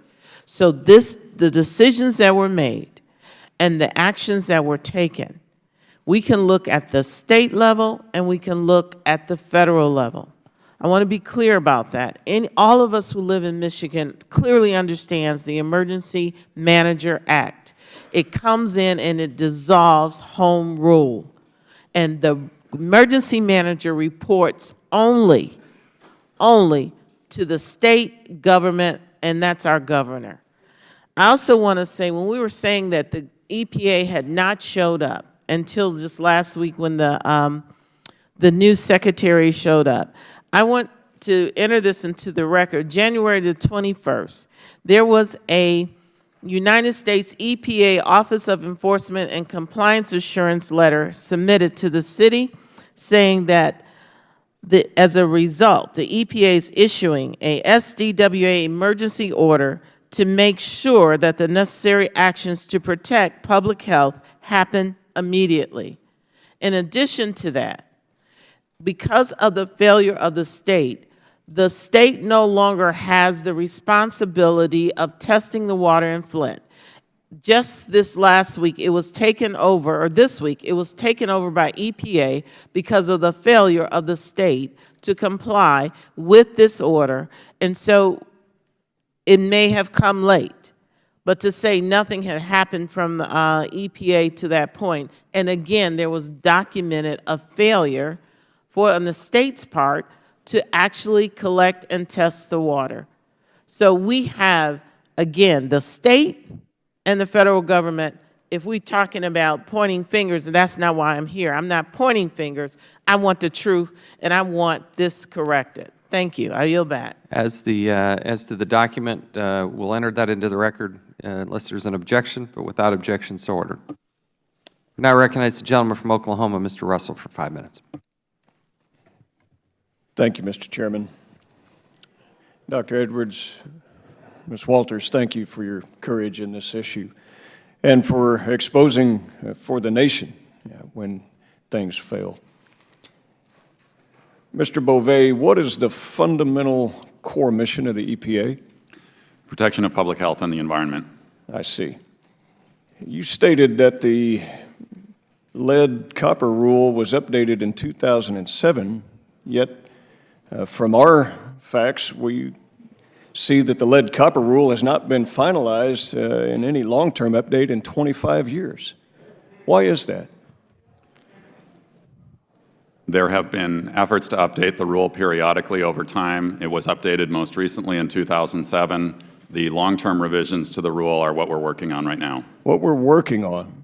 So for 25 years we've been working on it. In the last decade, the EPA has issued about 1,000 rules a year, and yet the lead-copper rule has not been finalized in 25. When do you expect that that will be done? As I said before, my expectation is that we'll propose the rule in 2017. Well, according to EPA's agenda that was released last fall, it stated that the agency hopes to finalize the rule in 2018. So once again, we see a moving target. We've got it. We'll take it back. We'll get back to you. We're working on it. That's not the core mission of protecting the health of people where they live, where they work, and where they recreate. In fact, we've seen in cases in Flint that General Motors determined that the water was so substandard that they shut it down. They said, we're not going to use that water. It was unfit for a work environment. And yet, we've seen procedures that have moved on that made the community even more at risk over time. Dr. Edwards, do you believe that the EPA is violating the law and its statutory requirements? Yes, I do. I don't think they're following or enforcing the law. What do you believe has created this shift away from the EPA's core mission? Well, they have a very cozy relationship with water utilities. It's a good example of regulatory capture, I think. They're not listening to voices of people who have been harmed by this regulation in Washington, D.C., Durham, and Flint. And that's what happens when you listen to one group and ignore the people who are betrayed by this rule. 25 years lead-copper rule has been a problem. Communities don't really have certainty. They don't have finalization. So now a patchwork of requirements exists nationwide. How do we fix it? Well, for starters, you could enforce the existing law. The existing law would have stopped Flint. It would have stopped Washington, D.C. If it wasn't for all these extra instructions that are being added to the rule, allowing people to throw out samples for 8 different reasons, none of these things would have happened. So all I want is for them to enforce the existing law. That's all I've been requesting, and my colleagues that have been working on this for the last 10 years in Washington, D.C. Mr. Beauvais, we've seen that there's been a statutory requirement to do updates and mandates, and yet, by your testimony, we see dates all around that really don't sync with previous statements from the EPA as far as, when this lead-copper rule will be mandated. We've heard testimony that not only is convincing, but it's condemning to the priorities of the EPA. What's your answer to this? I want to emphasize that it's EPA's position, and it has been EPA's position throughout this situation, that the water system in Flint was required to apply corrosion control upon making the switch to Flint River water. That is a conclusion and a view that MDEQ resisted throughout this process, And if that rule had been observed here and corrosion control had been applied, this situation would not have occurred. And yet we have a trail of emails, Mr. Beauvais, where your own agency and Region 5 tried to belittle, obstruct, and pretty much eliminate the voices from the community, and yet now you're going to shift that to the Michigan DEQ? Is that what I'm hearing you say?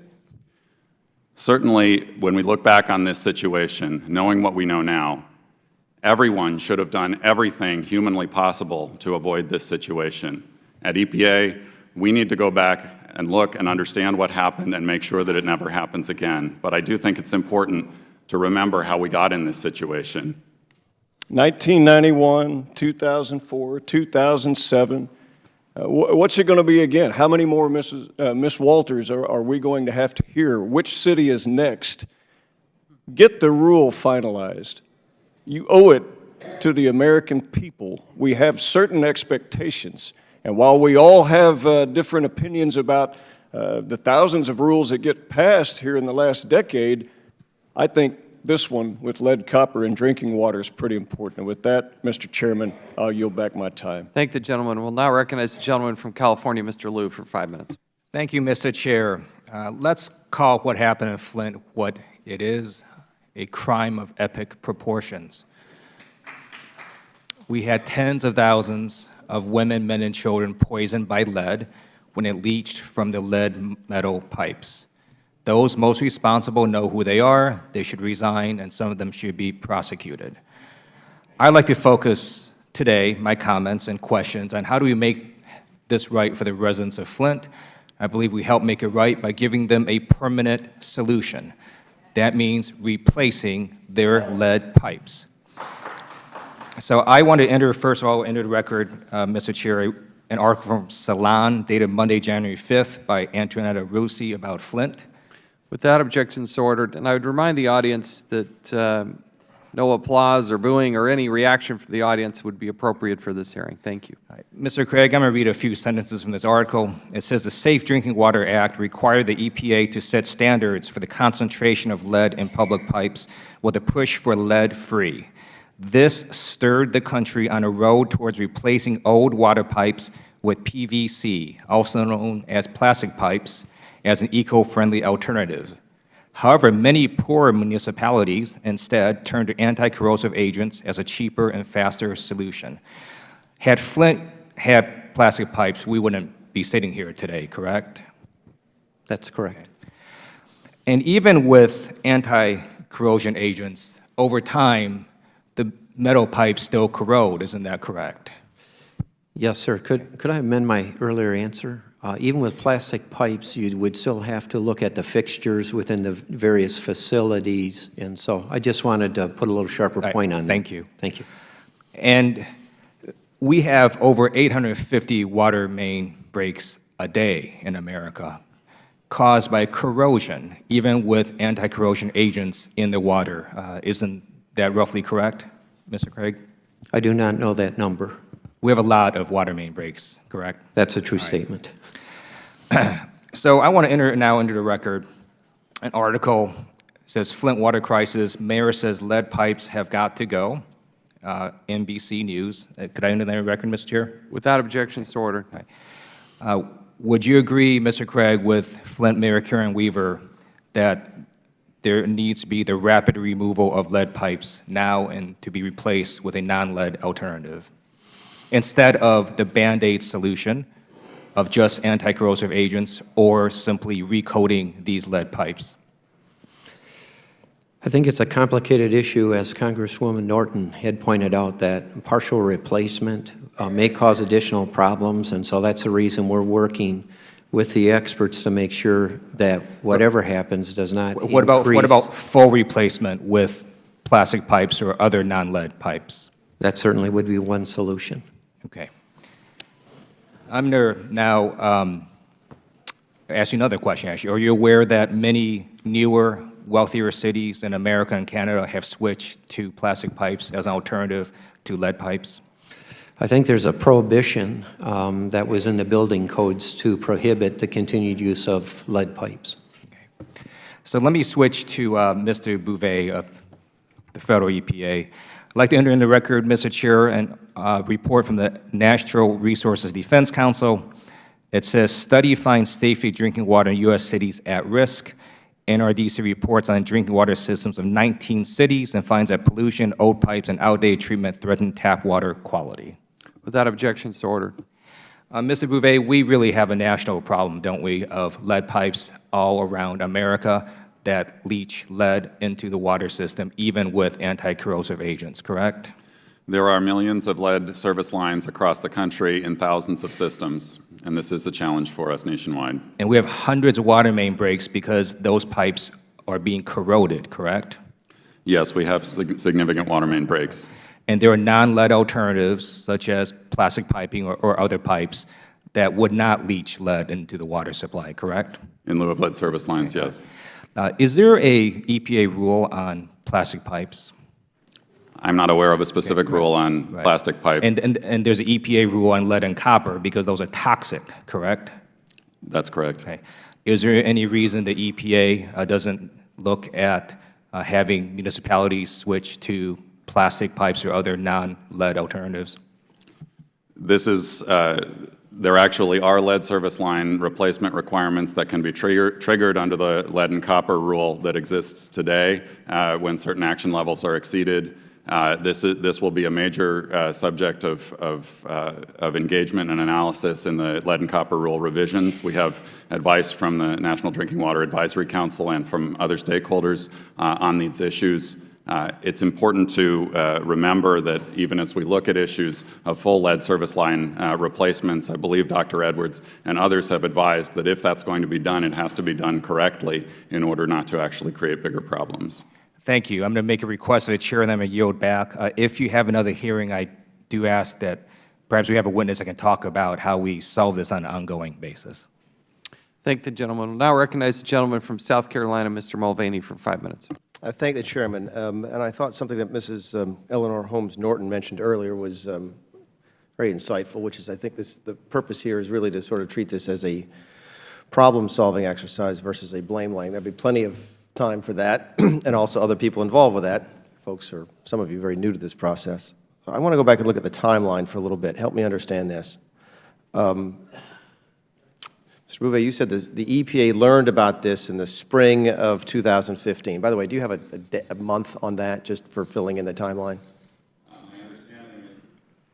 Apologies, Mr. Congressman. My understanding is that EPA first learned that the city was not applying corrosion control to its system in late April of 2015. April 2015. Now, when did Flint move the water supply to the Flint River, Mr. Cray? I believe that was moved in April of 2014. Okay. But I'll check that with a timeline here for accuracy, sir. Is that generally comport with everybody's understanding? Yes. And is it generally everybody's understanding that they did not use the phosphate or other similar treatment from the very beginning? Okay. Dr. Edwards, let me ask you the question. If I start pulling water out of the Flint River and I put it through these particular pipes, how long will it take before the water has an impact on the quality of the drinking water that people are drinking?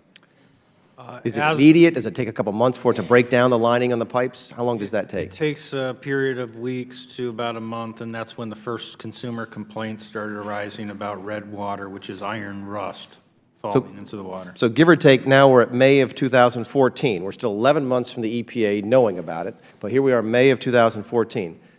Mr. Cray, I think you said that it was the city's responsibility to certify that the standards had been met. How often are they supposed to do that? I think it's on an annual basis. I believe it's on an annual basis. On an annual basis. Okay, so when was the most relevant certification in that 2014-2015 timeline?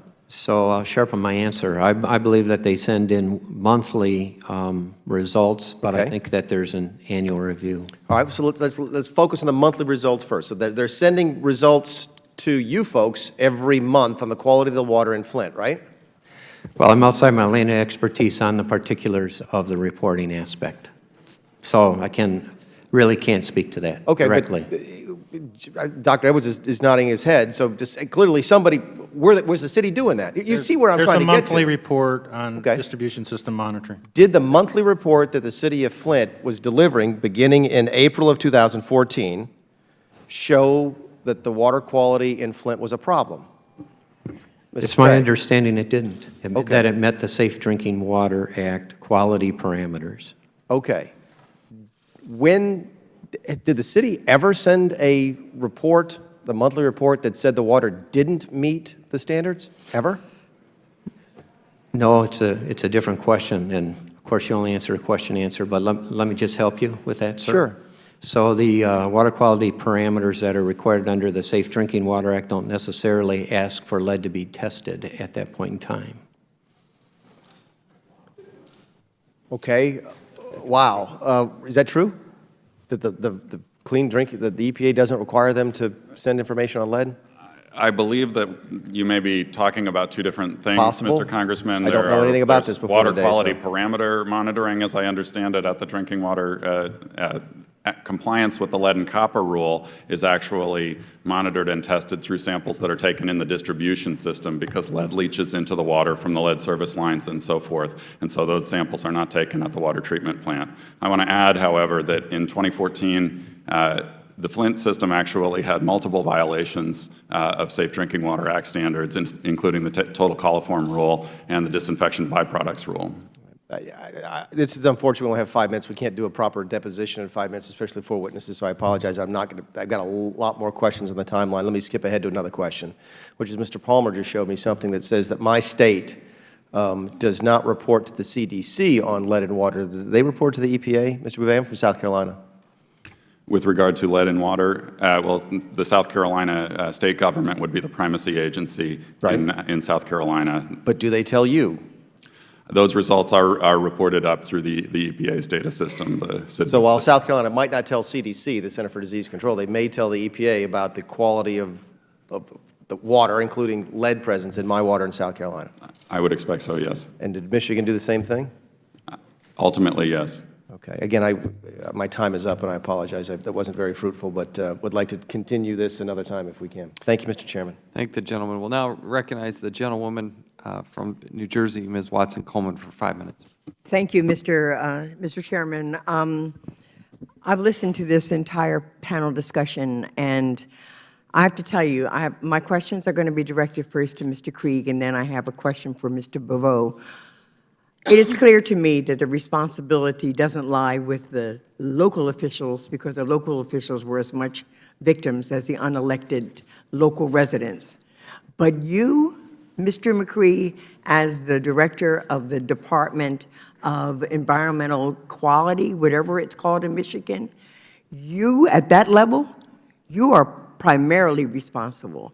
You and the governor of the state of New Jersey, of the state of Michigan, I've got that problem in New Jersey, just to be clear, but the governor placing those individuals in that responsibility over the city of Flint, Michigan, and then taking all authority away from the elected officials in the city of Michigan, you have primary responsibility here.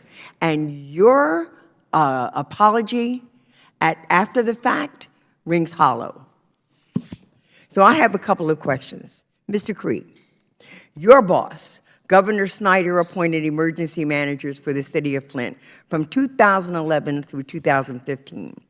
Based on the law, Governor Snyder championed in 2011 his emergency managers took over all the powers exercised by Flint City Council and the mayor. If his emergency is something the elected representatives of Flint didn't like, there was nothing that they could do about it. On March 23rd, 2015, the City Council attempted to reverse the decision to use Flint River water. They adopted a resolution by a vote of 7-1, and I quote, "To return to the Detroit Water and Sewage Department for the purchase of water for its citizens." Mr. Krieg, are you aware of that resolution and that vote? I have not seen that resolution. The problem is that Flint was still under the control of the emergency manager, Gerald Ambrose, in this case. The next day, on March 24th, 2015, Mr. Ambrose overruled the City Council's vote. Let me read to you what he said, and I quote, "Flint water today is safe by all EPA and MDEQ standards, and the city is working daily to improve its quality. Water from Detroit is no safer than water from Flint." Are you aware of that statement? I am not. Mr. Ambrose called the effort by the City Council to stop using Flint River water, and I quote, "incomprehensible." Mr. Creed, do you agree that Mr. Ambrose's actions was an absolutely horrible decision for the people of Flint? I cannot address Mr. Ambrose's actions. I can say that the plant in Flint had been used historically as a backup water supply, utilizing the Flint River, had passed its performance standards, had been tested on a quarterly basis. That's very interesting, Mr. McCree, that I'm sitting here looking at water being held up in baby bottles and water bottles that looks like lemonade and iced tea and not clear water. Mr. McCree, if Mr. Ambrose led the City Council's decision to stand, the actual amount of lead exposure in Flint would have been reduced. Is that not so? Can you say yes or no to that? I'm sorry, would you repeat that one time? If he had let the City Council's resolution to return to the Detroit water system as a source of water, would the actual amount of lead exposure in Flint, would it have been reduced? I believe that's a true statement. Mrs. Walters, this decision by the governor's emergency manager for Mr. Ambrose came after the state was told about the extremely high levels of lead in your house in February, right? Correct, February 25th and March 17th. And I am so very sorry for you and the residents and the children of the city of Flint. It seems to me that the decision by the governor's emergency manager was one of the worst actions in this entire debacle. Mr. McCree, how long have you been involved in state government at the director level in other departments? I was the director of the Michigan Department of Agriculture from January of 2010 through July of 2011, and director of the Michigan Department of Natural Resources from that time until January 4th. Do you consider yourself a member of Governor Snyder's team? I'm a member of Governor Snyder's cabinet. Do you know who owns the Karagandhi Water Authority?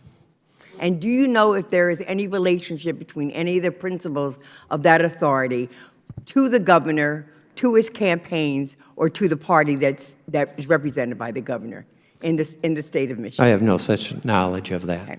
Finally, Mr. Beauvais, what is it? What is the most that you could have done as a department of the EPA to correct this problem had you responded in a timely and sufficient manner? What is the extent of your authority? What could you have done? Congresswoman, that's an excellent question, and I think that's exactly what we need to take a look at right now. The EPA needs to look at, the EPA was working with MDEQ to try to get it to do the right thing, but the questions that we need to ask are, at what point in time should the EPA either have forced MDEQ to do the right thing or provided the public directly with information? That is my question. Mr. Chairman, if I just might explore this 1 second. One more, yes. What do you mean when you said that should EPA have forced the situation? What could EPA do within its authority that could have forced the situation? I don't want to speculate with regard to the specific facts and specific timelines. I do recognize that EPA has emergency response authority under the Safe Drinking Water Act. For the record, I want it noted that you didn't answer my question. Thank you. Thank you, Mr. Chairman. Duly noted. We'll now recognize the gentleman from Alabama, Mr. Palmer, for 5 minutes. Thank you, Mr. Chairman. Mr. Beauvais, in December of 2000, EPA put out this report on America's children and the environment, and on page 41 it says there is no demonstrated safe concentration of lead in the blood. No demonstrated concentration, none. Is that still the EPA's opinion? There is no safe level of lead exposure.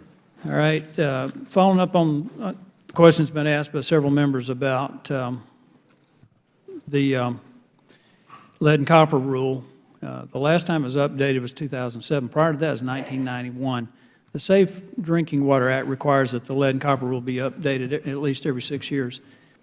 Can you explain to me why we're delaying this out to 2017, possibly 2018?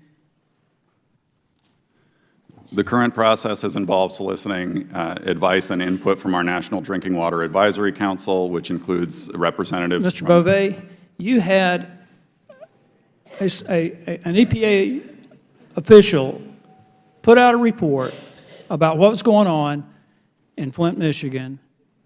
You didn't need to solicit anything else.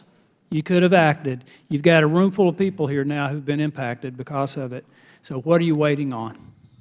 We are not waiting, and I want to emphasize that the revisions to the rule, while very important, are not the primary issue with regard to the Flint situation. I understand that, but I'm just, look, there's a, following up on Mr. Mulvaney's question about reporting to the CDC, there's a report 2014 of the counties that have elevated lead levels. Of the top 10, number 1 and number 3 in Alabama. I don't know of anything the EPA's done on that.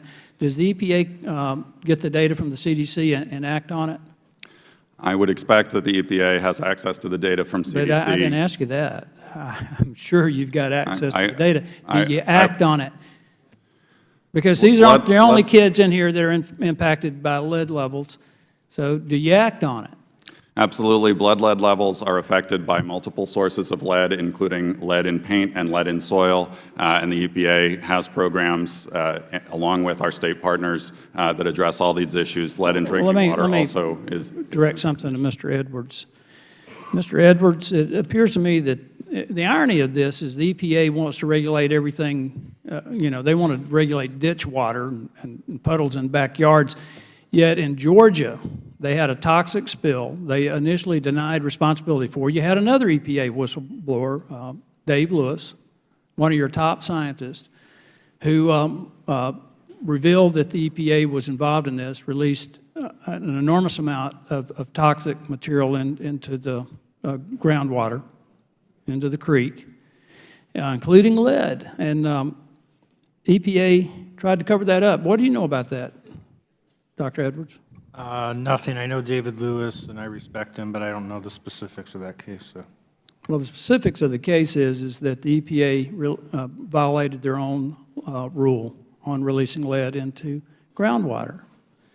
And this blows my mind. You've got people whose lives are going to be, young kids whose lives are going to be affected into adulthood because of this. It's not just the Flint problem. This is across the board. I think, I can't remember who it was that made this point, but the EPA has failed in its responsibility. It's lost credibility. And this problem, I think, it's beyond, it's not just the EPA. There's malfeasance at the EPA. I think there's problems at the state level, at the local level. And as it's been pointed out, as Mr. Mulvaney pointed out, I'm not so much interested in the blame, and you have to figure out where the problem is before you can fix it. But my interest is in fixing the problem, make sure that we don't ever have to have another group of people come in here with their children in front of this committee or any other congressional committee to try to get the government to do what it's supposed to do. Mr. Chairman, I yield back the balance of my time. Thank the gentleman. I will now recognize the gentlewoman from the Virgin Islands, Ms. Plaskett, for 5 minutes. Thank you, Mr. Chairman. Thank you, Mr. Ranking Member, for the opportunity to speak with these witnesses today. I first want to let the people of Flint, Michigan know that you have my and my constituents' heartfelt condolences on what's happened and the devastation that's going to occur to you all in the years moving forward. A few days ago, the Boston Globe ran an article that advocates that Flint and its tainted water, it epitomized the worst kind of environmental racism at the hands of government agencies. That conclusion may be true, but what has happened in Flint is really just symptomatic of what is happening in economically disadvantaged neighborhoods all across America, regardless of the race of the inhabitants. It continues to happen because America tolerates environmental hazards and polluting of the poor and people of color every day. The lead and other contaminants in Flint water is just one kind of environmental hazard. For many other economically challenged communities, toxic chemicals are stored in nearby facilities or used abundantly in manufacturing plants. Everyone appears to be shocked and surprised by what has happened in Flint, Michigan. Unfortunately, it's really unfortunate that I'm not shocked at all. I'm not shocked because this is par for the course. This is business as usual in America. It's unfortunate and a travesty that we have crises like these occurring around the country every day, whether it's toxic drinking water, toxic land, subhuman tenements, crumbling schools. For the most part, the common denominator is communities that are majority-minority, low income, socioeconomically challenged areas. That's the common factor in most of those places where we find that. That's the common denominator in Flint, along with other places. Eleanor Holmes Norton talked about it in DC. Certain Americans don't count for much. Governors, federal agencies, state emergency managers want to wag their fingers at towns for telling them that they don't manage their money properly and bring overseers over them who don't want to expend the money in the right manner to support those areas. Unfortunately, this Congress is the same. We create select committees and drag all kinds of important people to testify over issues that they think are important, Not to disparage or make light of the gravity of the incident, but this Congress created the Benghazi Committee over the death of 4 Americans. That committee has spent nearly $6 million to investigate that, but we can't get the governor of Michigan at this hearing to give responses for actions that are going to affect 9,000 children. That's a shame, and that's business as usual. But I want to talk about the money that was spent and where that money was spent. Mr. Creer, there are many people in the Michigan state government that could have stopped this tragedy from occurring. And despite the fact that they oversaw and contributed to this tragedy, Governor Schneider continues to place them in positions of increasing responsibility. Let's take the emergency manager for a question as an example. Mr. Creer, did you know that Mr. Early was paid $180,000 for doing his job as the emergency manager? I do not. I have an article here in a Detroit magazine, a Detroit newspaper that talks about that. During Mr. Early's tenure, tens of thousands of men, women, and children were exposed to extremely unhealthy levels of lead. Yet Governor Schneider then rewarded him, that same Mr. Early, with a new position of the emergency manager of Detroit Public School System. Mr. Creer, did you know that Mr. Early received a salary on that job and what that salary was? I'm not aware of Mr. Early's salary. Did you know that he received a salary of $221,000, received a promotion and a $41,000 raise for that position? Mr. Creerly, do you think that Governor Schneider was exercising good judgment and promoting Mr. Early after the job he did in Flint's water crisis? Mr. Early's salary is between the governor and himself. I didn't ask you about his salary. I asked you whether it was good judgment in promoting him to that position. I'm not in a position to refer to the governor's judgment. And I think maybe others here would believe that based on his abysmal performance in Flint, do you think he deserves to be appointed to another job that involves taking care of the health and safety of thousands of children? So, Ms. Waters, are you aware that Mr. Early's salary was paid for by Flint, the town, not the state of Michigan? No, I was not. That it's your tax dollars that were paying for him to do the job that he did on those children? So Governor Schneider, for reasons only he knows, rewarded Mr. Early for the job he did in Flint with another job that paid him $221,000. Mr. Chairman, I want to thank you for your attempt to subpoena Mr. Early to appear here today. And I'm going to ask you to continue your attempt to enforce that subpoena and that Mr. Early, along with the governor, will appear in front of this committee in another hearing in short order. Thank you for the time. Thank you. I now recognize myself for 5 minutes. In Congress, we have obviously chief jurisdiction on the federal government, the EPA. We have a more limited role by the very nature of tax dollars and accountability at the state level. There's still a role, but nevertheless, it's still less. Our focus many times on the federal component is one primarily of jurisdiction, dollars, power of the purse. That's why I feel so adamantly about it. It is not to excuse what happened at the city or at the state level, but the remedy on how to deal with this often is at the city, county, or state level. Now, we will still look at those things, and clearly there is no doubt in anybody's mind that there were dramatic failures at the city level, at the state level, and there is a complete case to be made about the need to look at what happened between that state emergency manager, the governor's office, the Michigan Environmental Quality. I understand that. But a lot of our focus will naturally be upon the EPA because of the nature of it being a federal entity and this being the United States Congress. With that said, we've had something festering at the EPA for a long period of time. And often where there's smoke, there's a bigger fire. Remember, it was Gina McCarthy, the EPA now administrator, who was overseeing a guy named John Beal, who was dealing with air quality. It's one of the few times the administration actually prosecuted, and he had to serve time in jail for fraud. She got a promotion. Now she's in charge of the EPA. Here's my question, and Mr. Beauvais, and this is my frustration. You said that it's a high priority, but what evidence do you support to us, or can you give to us, that this is a high priority for the EPA? In July of last year, we highlighted the problems in Region 5. We talked about Susan Hedman.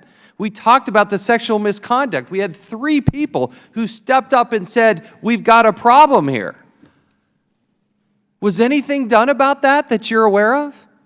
I'm not privy to personnel discussions and matters Nothing. within EPA 5. She just retired. No consequence on Monday. And so my point is, when we have these discussions in hearing, and you've got 3 whistleblowers, good, hard, decent, working, patriotic people saying, we got a problem here. You have sexual misconduct. You have retaliation. Guess what? It bleeds over. And so then you have a good person like Mr. Del Toro who steps up. What's the lesson that is learned? I actually think that Mr. Del Toro is representative of the vast majority of EPA employees who are incredibly dedicated. But you're here testifying that it's a high priority. He brings that up. He went to her house in February, correct? And it isn't until January of the following year. It took a year from the time he first showed up at Ms. Walters' home till the EPA actually issued a directive, correct? EPA was working with MDEQ to try to get them to do the right thing. Ultimately, they were MDEQ suppressing those reports. They were telling they were preliminary. Mr. Edwards, what did you see as you looked at those documents? Were they trying to do that, or were they trying to suppress the evidence? EPA was aiding, abetting, and emboldening MDEQ's cover-up of this problem. How do you respond to that? I think that the specific facts of those matters ought to be looked at by the IG. We're looking at them right here today. I understand. You're in charge of water quality. He's telling you that they aided and abetted the making sure that that information didn't get out. Why? My understanding is that they were working with MDEQ to try to get action taken on the issues. That's not what the evidence shows. That's not what those documents show. They kept saying that they were preliminary. You should rely on that data. Don't look at that data. Is that correct, Mr. Edwards? That's absolutely correct. What's your response to that? I can't speak to the specific statements that were made in those communications. My understanding is that EPA was working closely with MDEQ to try to get them to do the right thing, that in July they agreed that corrosion control needed to be applied, that in August they sent a letter to the city saying that corrosion control should be applied, let's and talk, that the city announced in September that corrosion control would be applied. Let's talk about the right thing to do. What's the number one thing you do? If you're trying to warn the citizens, let the citizens know, what's the number one thing you should let them know? I think that that's exactly the right question to ask. I'm asking you that question, and I'm glad you agree it's the exact right question. You're from the EPA, you're in charge of water quality. I want to know what the answer is. It's important for EPA to go back and understand all the No, facts. it's not. No, it's not. It's important for the EPA to tell the public that they're poisoning their kids if they drink the water. I absolutely agree. And Then why didn't they do it? They sat on that for almost a year. Administrator McCarthy issued an elevation policy this January emphasizing... This January. They had it for nearly a year. The EPA administrator went to Flint yesterday. The EPA first went to her home in February of last year. Why did it take a year? I can't answer that question. All I can say is that they were working with... Then why don't we fire the whole lot of them? What good is the EPA if they're not going to do that? If you're not going to tell the citizens, my daughter, okay, she's getting married. I'll get emotional about that. She's moving to Michigan. Are you telling me that the EPA, knowing that they're putting lead in the water, there's lead in the water, that they're not going to tell those kids? Because that's exactly what happened. They knew that. Mr. Del Toro knew that, didn't he? When did he know that? Mr. Del Toro did testing on Ms. Walters' water in early 2015 and knew that the lead levels were incredibly high in her water. When was that? I believe that it was in February 2015. Yes. Why wasn't that made public? I don't know the answer to that question. I think that the... You can't come to a hearing before Congress and be in charge of water quality for the EPA and not know the answer to that question. You can't. You can't know. You've got to know why that is. And don't tell me that some inspector general is going to come look at that. That ain't good enough. We keep hearing that. That ain't good enough. The crying shame here is when they knew there was a problem, they should have told the public. They should have told DEQ. They should have told the experts, and they should have been out there to warn people like Ms. Walters. General Motors knew about this and stopped using the water, for goodness sake. But you know what? The families don't have the resources that General Motors does. Mr. Edwards, when do you think they knew, and when should they have actually made that public? I think they should have made it public as soon as Ms. Walters figured out that her child was lead poisoned and they were not following the federal law. But even if you excuse that, when Mr. Del Toro put his professional career on the line to have that memo written and gave it to Leanne, when they started covering it up at that point, I really personally believe it was criminal. And that's why we will continue to investigate this. One other thing, and I appreciate the generosity of the time. Why has the EPA failed to fulfill the FOIA request? This committee has jurisdiction on FOIA. We've done a reform package that Mr. Cummings was very involved with.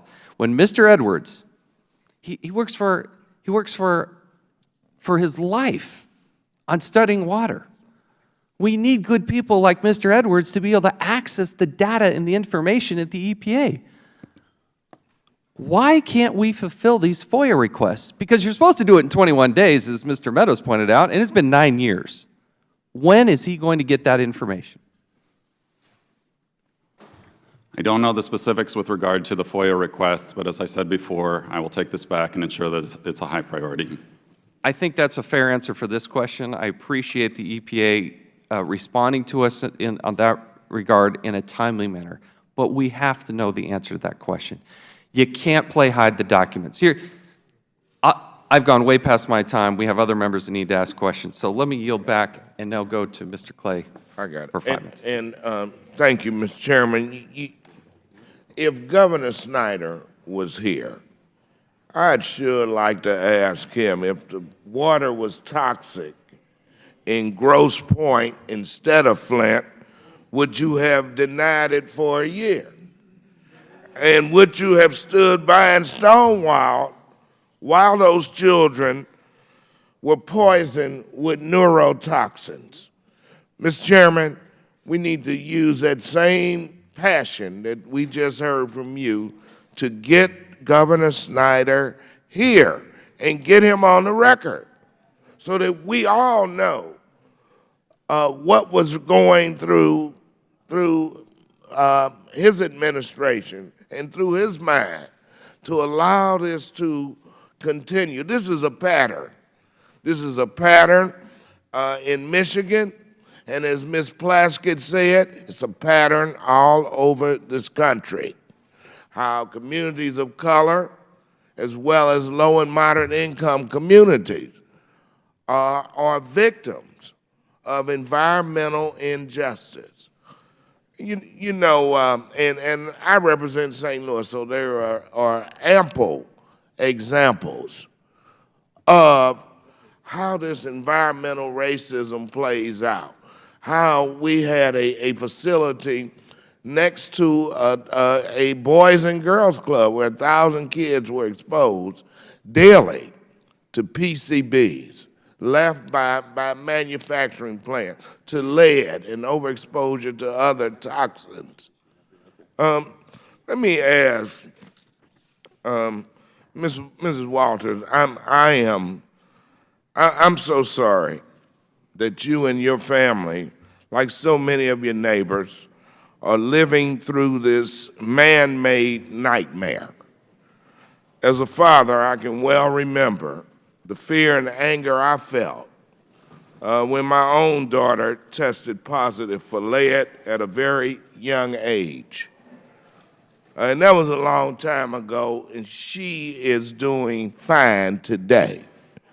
But I want to ask you first, how are your children? My children are dealing with health issues. The one with the lead poisoning has a compromised immune system, and he's only gained 3.5 pounds in the last year. So you believe they have suffered serious impairment? Yes, sir. He's still dealing with the anemia, and he developed speech issues. Let me ask you, and I'm going to ask, this is for the entire panel.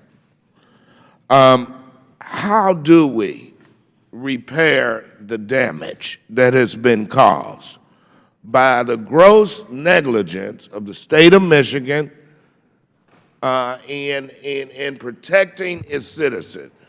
How do we repair the damage to your children, to your neighbors, and even possibly to you?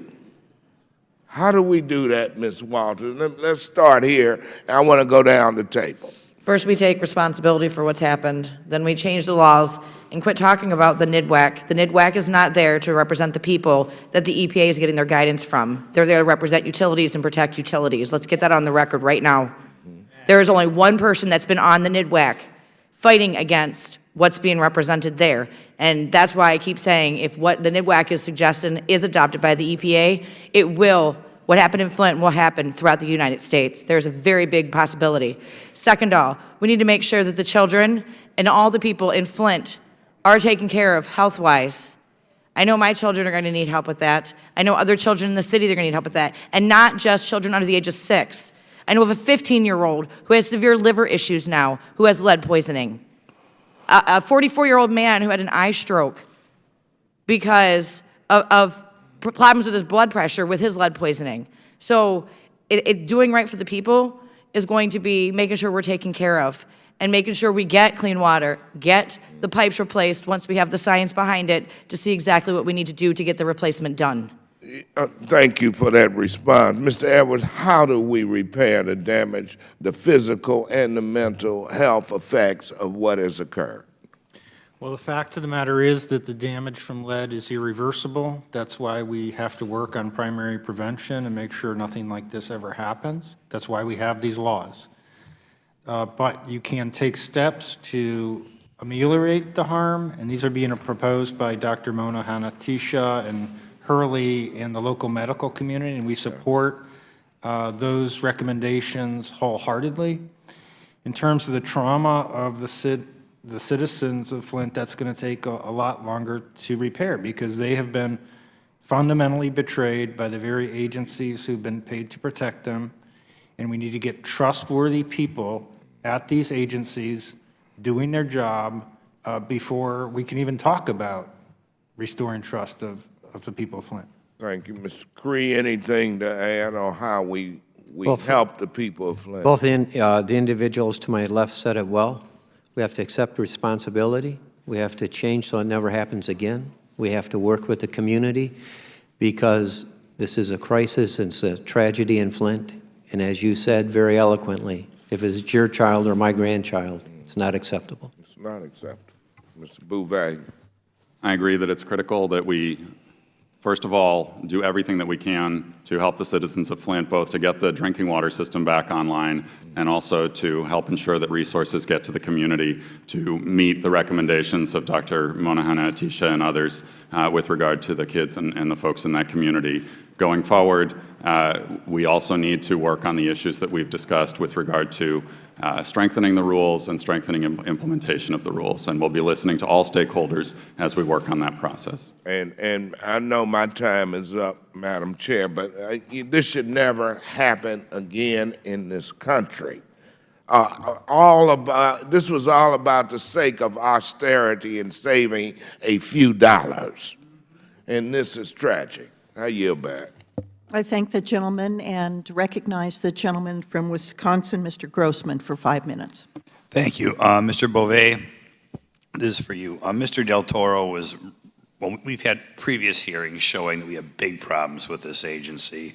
Apparently a lot of time servers who not only with the public, but with their fellow employees have displayed a tremendous lack of caring and compassion for people. Mr. Del Toro was ringing the alarm here over a year ago. He was sending out emails. Could you let us know how many other employees in the EPA you think Mr. Del Toro had alerted that the children of Flint were being poisoned? I don't have precise information on the number of employees that were privy to the information. He was sending out emails, wasn't he, to people? My understanding is yes. I don't want to give inaccurate information with regard to how broad that circle was. Dozens, 30, 50? I don't know the answer to that. Okay. Well, why don't we see if we can get that answer eventually? I'd like to know how many employees in the EPA knew that the children of Flint were being poisoned and didn't care. Next question from Ms. Walters. Like the other congressmen, I'd like to thank you for all you've done. Can I ask your educational background, or do you have any special training that allowed you to seem to expose this thing that none of the battalions at EPA could get around exposing? I have my degree as a medical assistant, and I just decided to start researching and educating myself about water and trying to figure out what was going on after I was publicly humiliated by the state, by Mike Prisby at the MDEQ and Jerry Ambrose in a public meeting with the citizens. Shows once more time that having a lot of heart is more important than having a lot of worthless college degrees. So thank you very much for what you've done. Next question for, I guess I'll ask, well, maybe Mr. Edwards would know the answer to this. I want to find out exactly, physically, how many people in each of the three relevant agencies. And we've got the city of Flint, we have the state of Michigan, the EPA. Physically, when these results came, or presumably they test the water in Flint regularly, right? Right. And how often they test it? Once a week, once a month? Once every 6 months. Okay. And when was the first time that bad tests were available? Well, very clearly in early 2015, in my opinion, they actually failed the lead and copper rule, but they took steps to cover up the high lead. One of the ironies of this is as National Guards people walk the streets of Flint and distribute bottled water, there's never been an admission that Flint failed the lead and copper rule. So if you look at what MDEQ did and the fact they didn't sample the high-risk homes and they invalidated samples, and it just shows what a joke this regulation is. Okay. And at that time, like I said, who would have known the problem? Would the city manager have known? Would Michigan Environmental Quality certainly knew? EPA knew? Did they all know by that time? There were certainly many employees at EPA and MDEQ who knew that they were not following the federal corrosion control law. That should be enough, one would think. You wouldn't think you'd have to wait around for lead in water to spike and lead in children's blood to spike before anything's done? Okay, so they should have been ringing the alarm over a year ago. They all knew, and they all just, it's not in my city, so what do I care, kind of? You'd have to ask them, I don't know. Okay. That's it, I'll yield the rest of my time. The gentleman yields back. The chair recognizes the woman from New Mexico, Ms. Luan Griffin. Thank you, Madam Chair. Clear to me, in addition to the really disturbing nature of the issues that we're trying to identify, what we could do to prevent them clearly in the future, I think there's plenty of blame to go around everywhere, because the whole aspect here is to have as many eyes on these sorts of situations as possible. But I'm going to actually go back and focus on the state. I was the former Secretary of Health in New Mexico, and we actually had an arsenic problem in water in a northern county. And the second we know there are elevated levels, whether that's the Environment Department's core job, or whether that is the municipality government's job, we provide that information and that data and set up a public health protocol, and then make sure all of our other partners are clearly doing their jobs, because at the end of the day, everybody in government's core job is the public health and safety of the citizens that you represent and are frankly sworn to protect. So I want to talk a little bit about the pediatrician who is seeing elevated levels of lead, Dr. Mona Hanna-Attisha, who I think other folks have identified as the Flint pediatrician, who really demonstrated by virtue of the patient data that she had that we are seeing pediatric youth being poisoned throughout the city, and that trying to get data to identify the source, make sure that you can then correlate that data so you've got a plan of action that then protects everybody else. That's exactly what you need to do. And my understanding is that this pediatrician went to the Department of Health and wanted their data about what was going on. And in fact, I have here, Madam Chair, emails from the Department of Health that I want to provide and ask for consent to have them as part of the record, where the email communications from the governor's office to the Department of Health docs and public health employees is not to share any data until they have a press conference, which looks to me, by virtue of the information I have in front of me, that they're making political decisions before they make appropriate decisions for the public health of the community. How many more kids were drinking water during the time they prepped for a press conference? How many more pediatricians were without enough sufficient information? I want to just also tell you that the governor's communication plan, this is what it states specifically, the data not be shared until the press conference starts at 1:30. Now, the co-workers are responded that they'll wait, and that everyone was waiting for permission to give the data. Mr. Craig, can you explain to me why the governor's office is instructing their independent medical personnel and public health personnel to refrain from giving data to a licensed pediatrician who is working to provide care to patients in her community related to a press conference, please?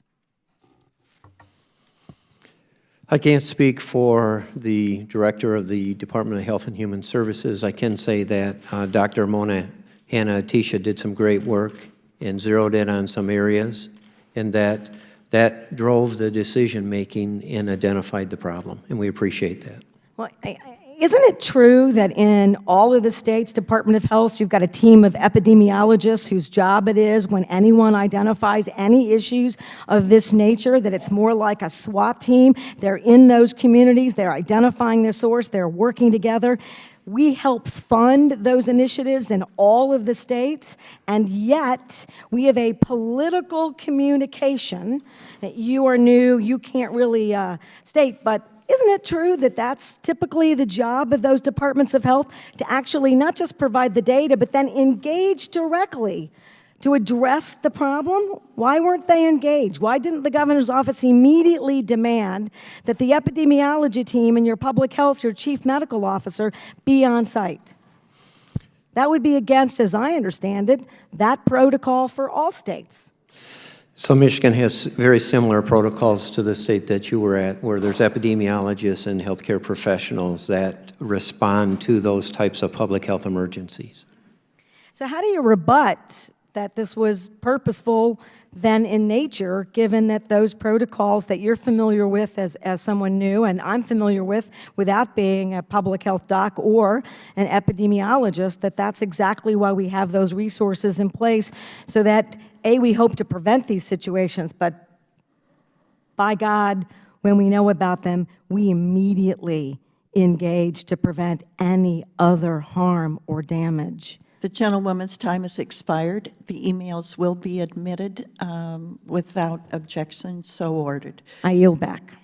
The chair will now recognize herself for 5 minutes. My questions are from Ms. Walters and Mr. Edwards. Mr. Edwards, your questions will come last and will be very open-ended. Ms. Walters, I want to talk to you about Mr. Del Toro. And when did you meet him first? The first time I met him in person was in April of 2015. And could you tell me what happened at that meeting? He'd come into my home because he was being told that my plumbing was the problem, my internal plumbing. So he came to verify that all of my plumbing was plastic and to check out the home, check out the area, take pictures, and spoke with us about what was going on. What happened to him and the information he derived from that discussion thereafter? It went on for him to come back out on another date to do sampling in May of 2015 at other people's homes, my neighbors' homes as well. And from there became the report that came out in June. And after the report, was his view of the situation credited, and was action taken? Everything that was in that report was everything that I had told him that had been going on, plus his findings with his own testing, with him being an expert in his field. So when he called me and asked me if he could use my information for this report, I said yes, and I asked for a copy. When I saw it in black and white, there's a difference living it and seeing it in black and white. That is why it was given to the ACLU and made public, because people did have a right to know. From that point, he was then no longer allowed to have association with me or anybody else in Flint. Not allowed by who? By the EPA. What happened to him after he was not allowed to have association with you, or do you know? I don't know. You'd have to ask Mr. Del Toro. I just know that, well, what I've been told. Mr. Edwards, when and how did you gain access to that information? I first knew about this when Mr. Del Toro told me that there was a problem in Flint. That turned out to be the understatement of the year. But he alerted me to Ms. Walters and her family's health issues and asked me to sample with Leanne, and so I did. And I provided my data to his report as well, because I thought it would be best if EPA handled this. He was obviously the foremost expert on the lead and copper rule in the United States, and one would assume when he writes a memo saying that Flint is breaking federal law, that there's a public health threat, that there's hazardous waste levels of lead coming out of Ms. Walters' home, and there's a lead-poisoned child, that something would be done about it. So I gave him my data, and when I saw the report, I assumed that the appropriate authorities would act to protect Flint's population. When they didn't act, what did you do?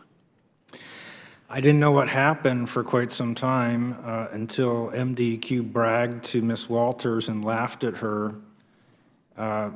And she reported back to me that, quote, unquote, Mr. Del Toro had been handled. And it was very clear that an agreement had been reached of some sort between EP and MDEQ that would let MDEQ have their way with Flint's children. Have their way in what way? That they were not going to install corrosion control. They had no intention to do it. There's many emails that show that they were waiting until this new pipeline came on next year, and they thought it was a waste of time to do anything to treat the water. When we got involved in August, as a matter of fact, an MDEQ email said, shouldn't someone tell those folks from Virginia Tech we're switching to the pipeline next year so they don't bother wasting their time on this issue? I find this so astounding, but unfortunately not unique.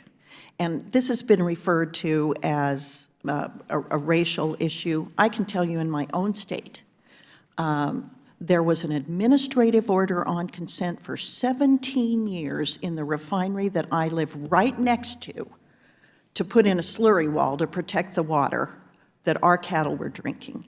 And for 17 years, that refinery didn't turn a shovel, and neither the state nor the EPA made them. This is not unique. This is a situation that occurs time and again. And I would implore agencies, listen to people. Don't just listen to companies. My time has expired, and the gentlelady from Texas, Ms. Sheila Jackson Lee, is...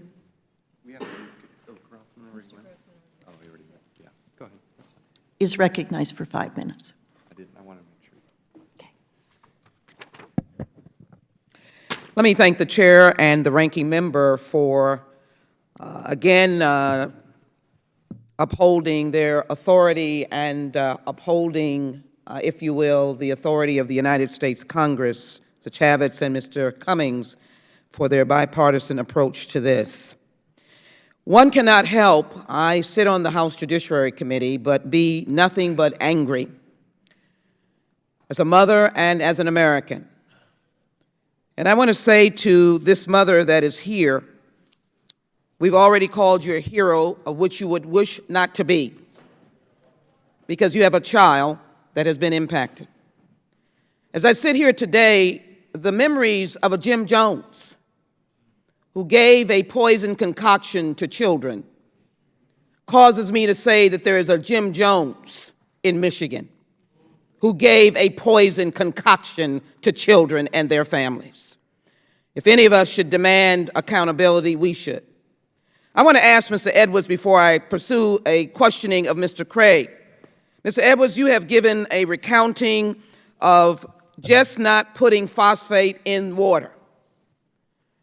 And I know that you are not a judge or a jury, and I know you're a man that believes in the Constitution, but if you had to reflect, would you say that there were criminal activities or results of this inaction?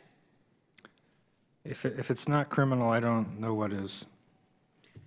I join you in that questioning, and I have asked the Department of Justice to investigate individuals that may be engaged criminally, to hold them criminally responsible for the actions in Flint, Michigan.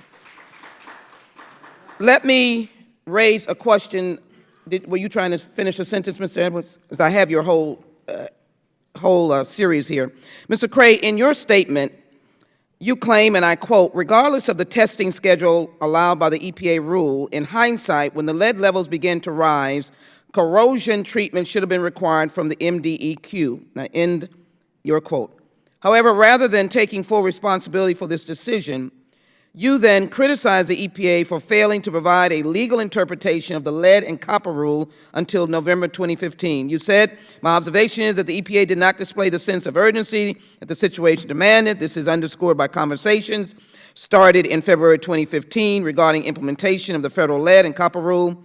Between February and the end of September 2015, there were multiple email exchanges and conference calls between the MDEQ and EPA, yet when the parties were unable to come to a consensus On its implementation in July 2015, the EPA failed to provide the legal opinion by the MDEQ until November 25th. As I present this question, let me again thank the chairman and ranking member. Let me thank former Mayor Lawrence for her leadership. And let me say to the newly elected mayor, Mayor Weaver, let me applaud you for this was not on your watch and not on your clock, but I'm committed, as we all are to you, that the fix will come on your watch. Mr. Cray, are you telling this committee that the reason that the MDEQ failed to require corrosion control treatments in Flint water was because EPA did not give you a legal interpretation stating you had to do that? Where was your own moral and fiduciary responsibility? I'm not stating that. What are you stating, sir? I'm not stating that the only reason why there was not corrosion control was because of a lack of a legal opinion from EPA. All right, My sir. testimony said that we should have, at the latest, once the first round of 6-month testing came, we should have taken some action. So you are not taking the position that you could not act as an independent state, as the 10th Amendment says, what is not left to the federal government can be left to the state, and the safety and security of your Michiganders, I would assume that you would be concerned about. Is that correct? We are concerned about the And Michiganders. in essence, it was a malfeasance, or let me just say that there was an inaction in not doing what was supposed to be done. Is that correct, sir? In hindsight, I think we all share in the responsibility for a crisis in Flint water. Well, let me say that those were closest to it, but let me just say this. It's strange belief is your testimony, again, that the aging lead service lines and all that needed to be done was at the feet of the federal government. So I just want to hear you again. It was not in totality at feet of someone other than the authorities in Michigan, in this instance, the state. I believe we all share responsibility in this crisis. Well, let me say this. You're now in the midst of the federal government. We're all saying we want to help. Let me ask this question. And let me thank MSNBC, Rachel Maddow, who took her show to Flint, Michigan, and gave us all even an added inspiration of change. And let me thank pastors in my community who are eager to be there and help, and the Red Cross. But the point is that we know there's a figure of $50 to $60 million. We know that there needs to be a change in the pipes that lead to homes and the pipes in homes. Can you say, because of the moral authority vested in you as the state government and the need to give a response, that you would engage and use or argue, or the governor who's not here, there should be an empty chair there, but he should spend the $50 to $60 million to completely overhaul the pipe system in the city of Flint? Would you agree to that? The commitment from state government is that we're in it for the long haul for the citizens of Flint, and we'll work with our partners both at the city, state, and federal government to make sure we get it right, because no one deserves this. You're an expert, sir. You're an expert. Can you just say that you'd be willing to read through the The gentlewoman's time has more than expired. Thank you. Did he answer the question, Mr. Chairman? Thank you. No, we're going to move on All to right, Morgan thank you very Griffith. much. Thank you. We're going to move on to Morgan Griffith, the representative from courtesy. Virginia. Thank you. Is now recognized for 5 minutes. Thank you very much, Mr. Chairman, and thank you for allowing me to participate in this hearing. Ms. Walters, thank you so much for being the first person to make this public and for reaching out for help. Dr. Edwards, everybody in Southwest Virginia and at Virginia Tech and all over the region are so very proud to call you one of ours. Thank you for the work that you have done. I was talking with President Sands of Virginia Tech just a few minutes before the hearing started out in the hallway. I did not know Ms. Walters at the time, and I was going over your resume and just saying, you know, this guy, his resume is a wow. And she walked up and she said, and he's a wow of a person too.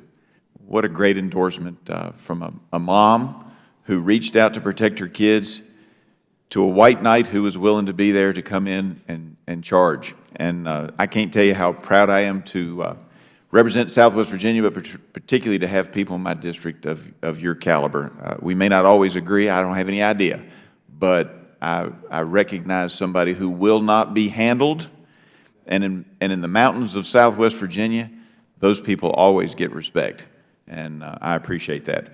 That being said, I do have a few questions that I would like to ask, one being, up to this point in time, if somebody made a complaint to me while I had other battles with the EPA, if it dealt with air or water, I would say, well, the EPA hadn't said there's a problem. Am I to take from the testimony here today, in your opinion, that maybe I need to go beyond relying on the EPA when it comes to whether or not the water supply in my district has been affected? I wish I could say otherwise, but events have proven you correct. I hope that should you know of any issues that I need to be looking at in the district, that you will let me know about that. Likewise, I kind of got the impression that citizens, other moms across the country probably ought to be calling their local water supply companies and their local municipalities, et cetera, and just asking them, are you doing the proper testing? Am I correct in that, Dr. Edwards? I'm ashamed to say that, yes, you are correct.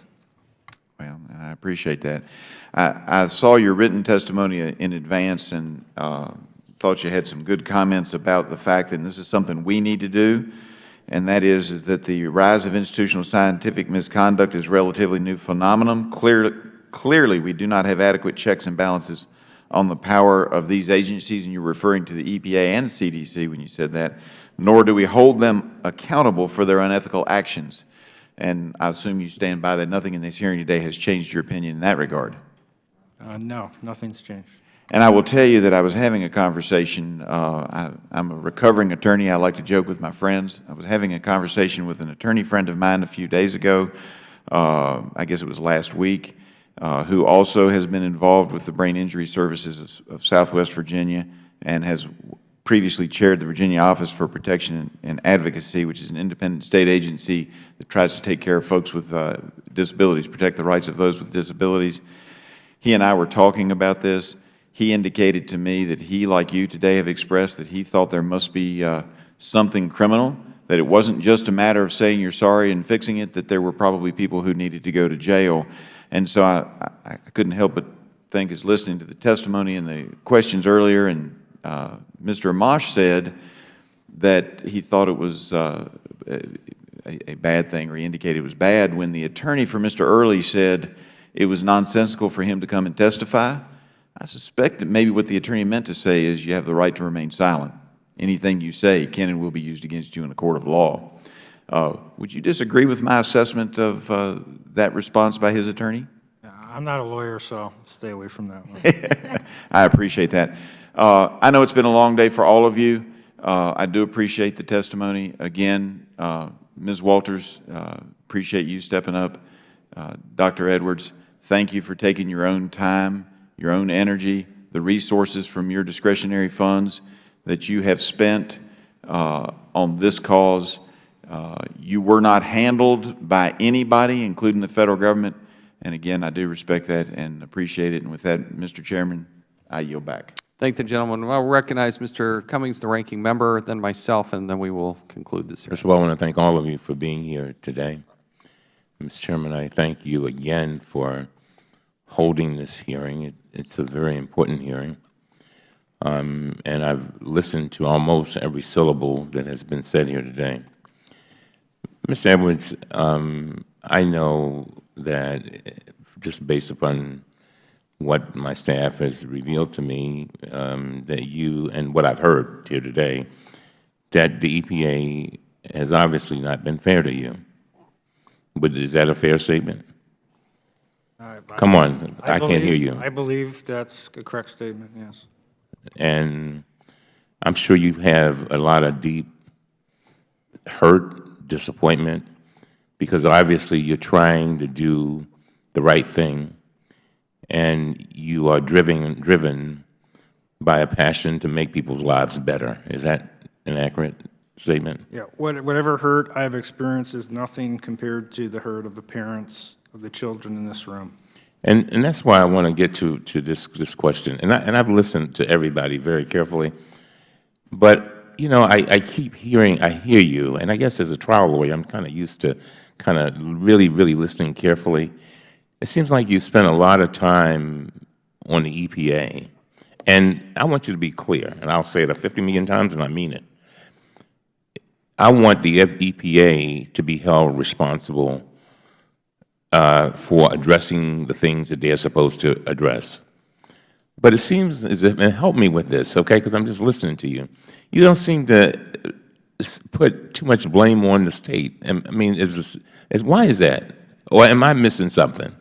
See, and the reason why I gave that whole long statement that I just gave is because I know sometimes we can be so upset because we've been abused and treated badly, but I want to make sure that we are also looking at the whole picture. You follow what I'm saying? Yes. My perspective on this is the fact that these are the agencies paid to protect us. The Michigan Department of Environmental Quality and Susan Hedman at EPA is the top environmental cop in the region. I have said repeatedly that the primary blame for this rests with a few people at the Michigan Department of Environmental Quality, without question.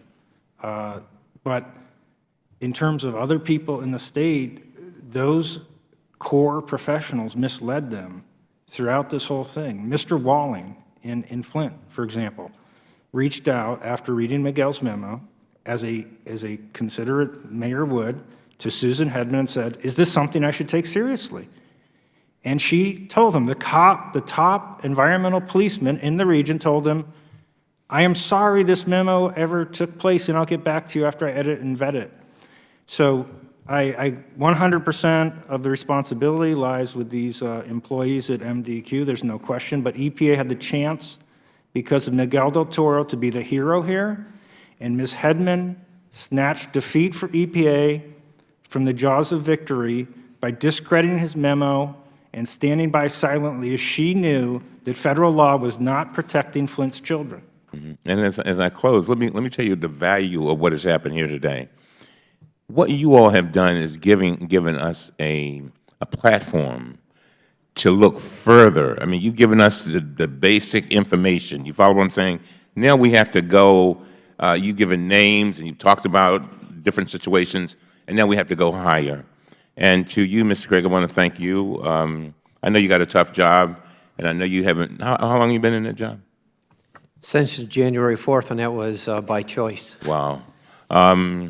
But again, I hope that I know you're in the cabinet, so that means you have the governor's ear.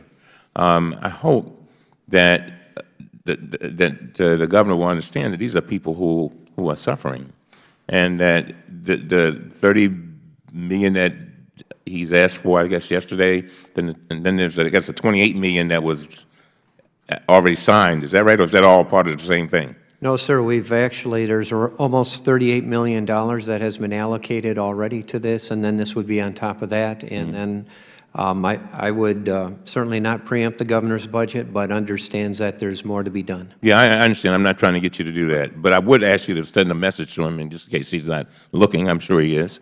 But the thing that I asked you about the water bills, that's insult to injury. If I'm being poisoned, right, and I can't wash with the water, I can't drink the water, and then you're going to make me pay for the water? I mean, that doesn't make any sense. So I just want to throw that. But again, I will take thank you all. And Mr. Chairman, I am looking forward to our continued efforts. It's not about a gotcha. I swear to God, it's not. It's about what happened. You got to know what happened so that you can correct it, and hopefully so it doesn't happen again. Ms. Walters, thank you very much. Your children are in our prayers. You said something that you said something about, you did a reading, and it was higher than, I guess it's particles per billion. It was higher than hazardous waste. Is that what you said? Yes, the levels of lead in my water were higher than hazardous waste levels. That's purely unacceptable. Thank you, Mr. Chairman. I thank the gentleman. Just to follow up on what Mr. Cummings was talking about, Mr. Edwards, these people at the Michigan Department of Environmental Quality, do you feel that they were misleading people? Were they providing false information? What were they doing, and who were they doing it to? I think it probably started innocently. I think someone forgot to follow the law, but they ignored warning sign after warning sign.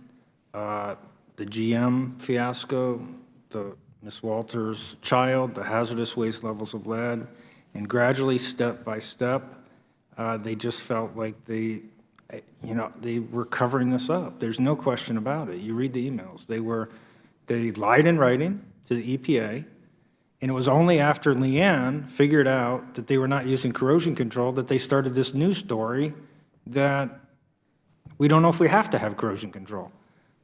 So I think the written record is quite clear on this. They were telling that to the EPA. What about to the governor's office and other state officials? It's very clear to me that they misled the epidemiologists who were looking at that. The very first thing they did was to reach out to these MDEQ employees and say, is there something wrong with the water?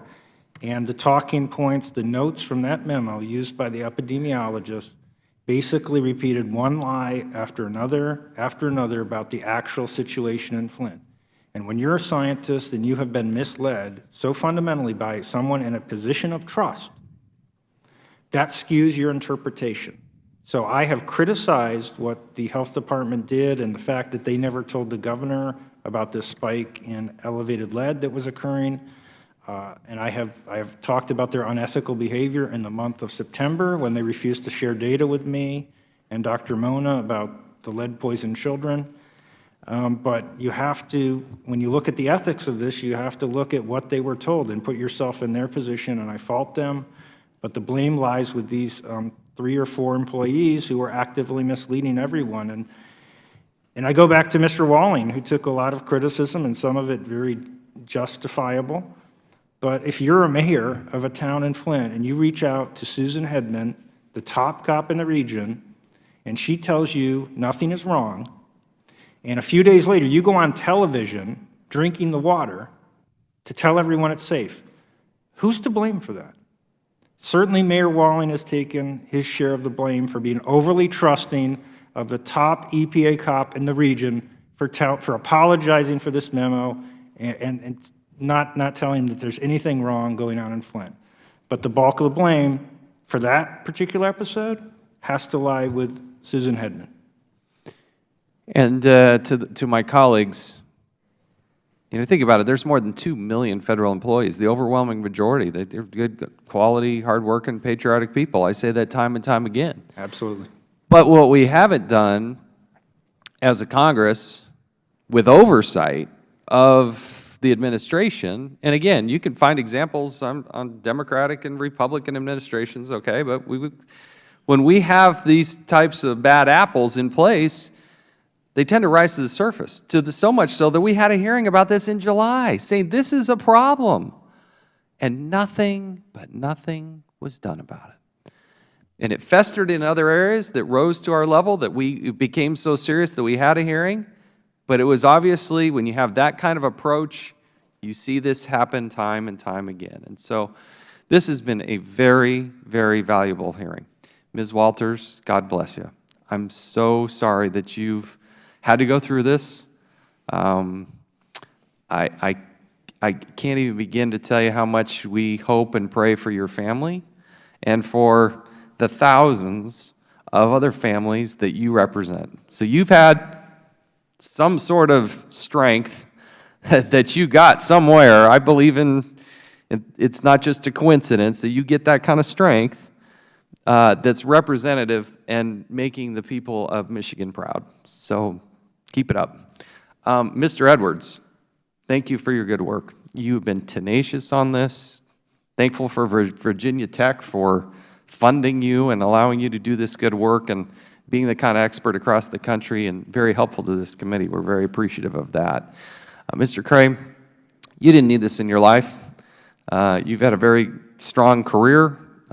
You've served the state of Michigan honorably. I've heard praise on both sides of the aisle for what you're doing. You're in a very difficult spot. You're in a very difficult spot.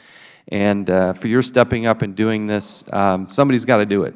And somehow that mantle has fallen to you. We thank you for your participation and work that you do here. Mr. Bouvet, you seem like a very fine gentleman who cares deeply about not only the government, but you care about the country, you care about these people as well. My frustration is with the organization, the lack of accountability, the lack of follow-through. Somehow we got to plow past the talking points and everything they try to train you to say when you come before Congress and just get to the truth and the naked reality of it. That's what I think most of the employees at the EPA want. It's what the Congress wants. We represent the people. We represent the people of the United States. And so I'm glad you're in this position.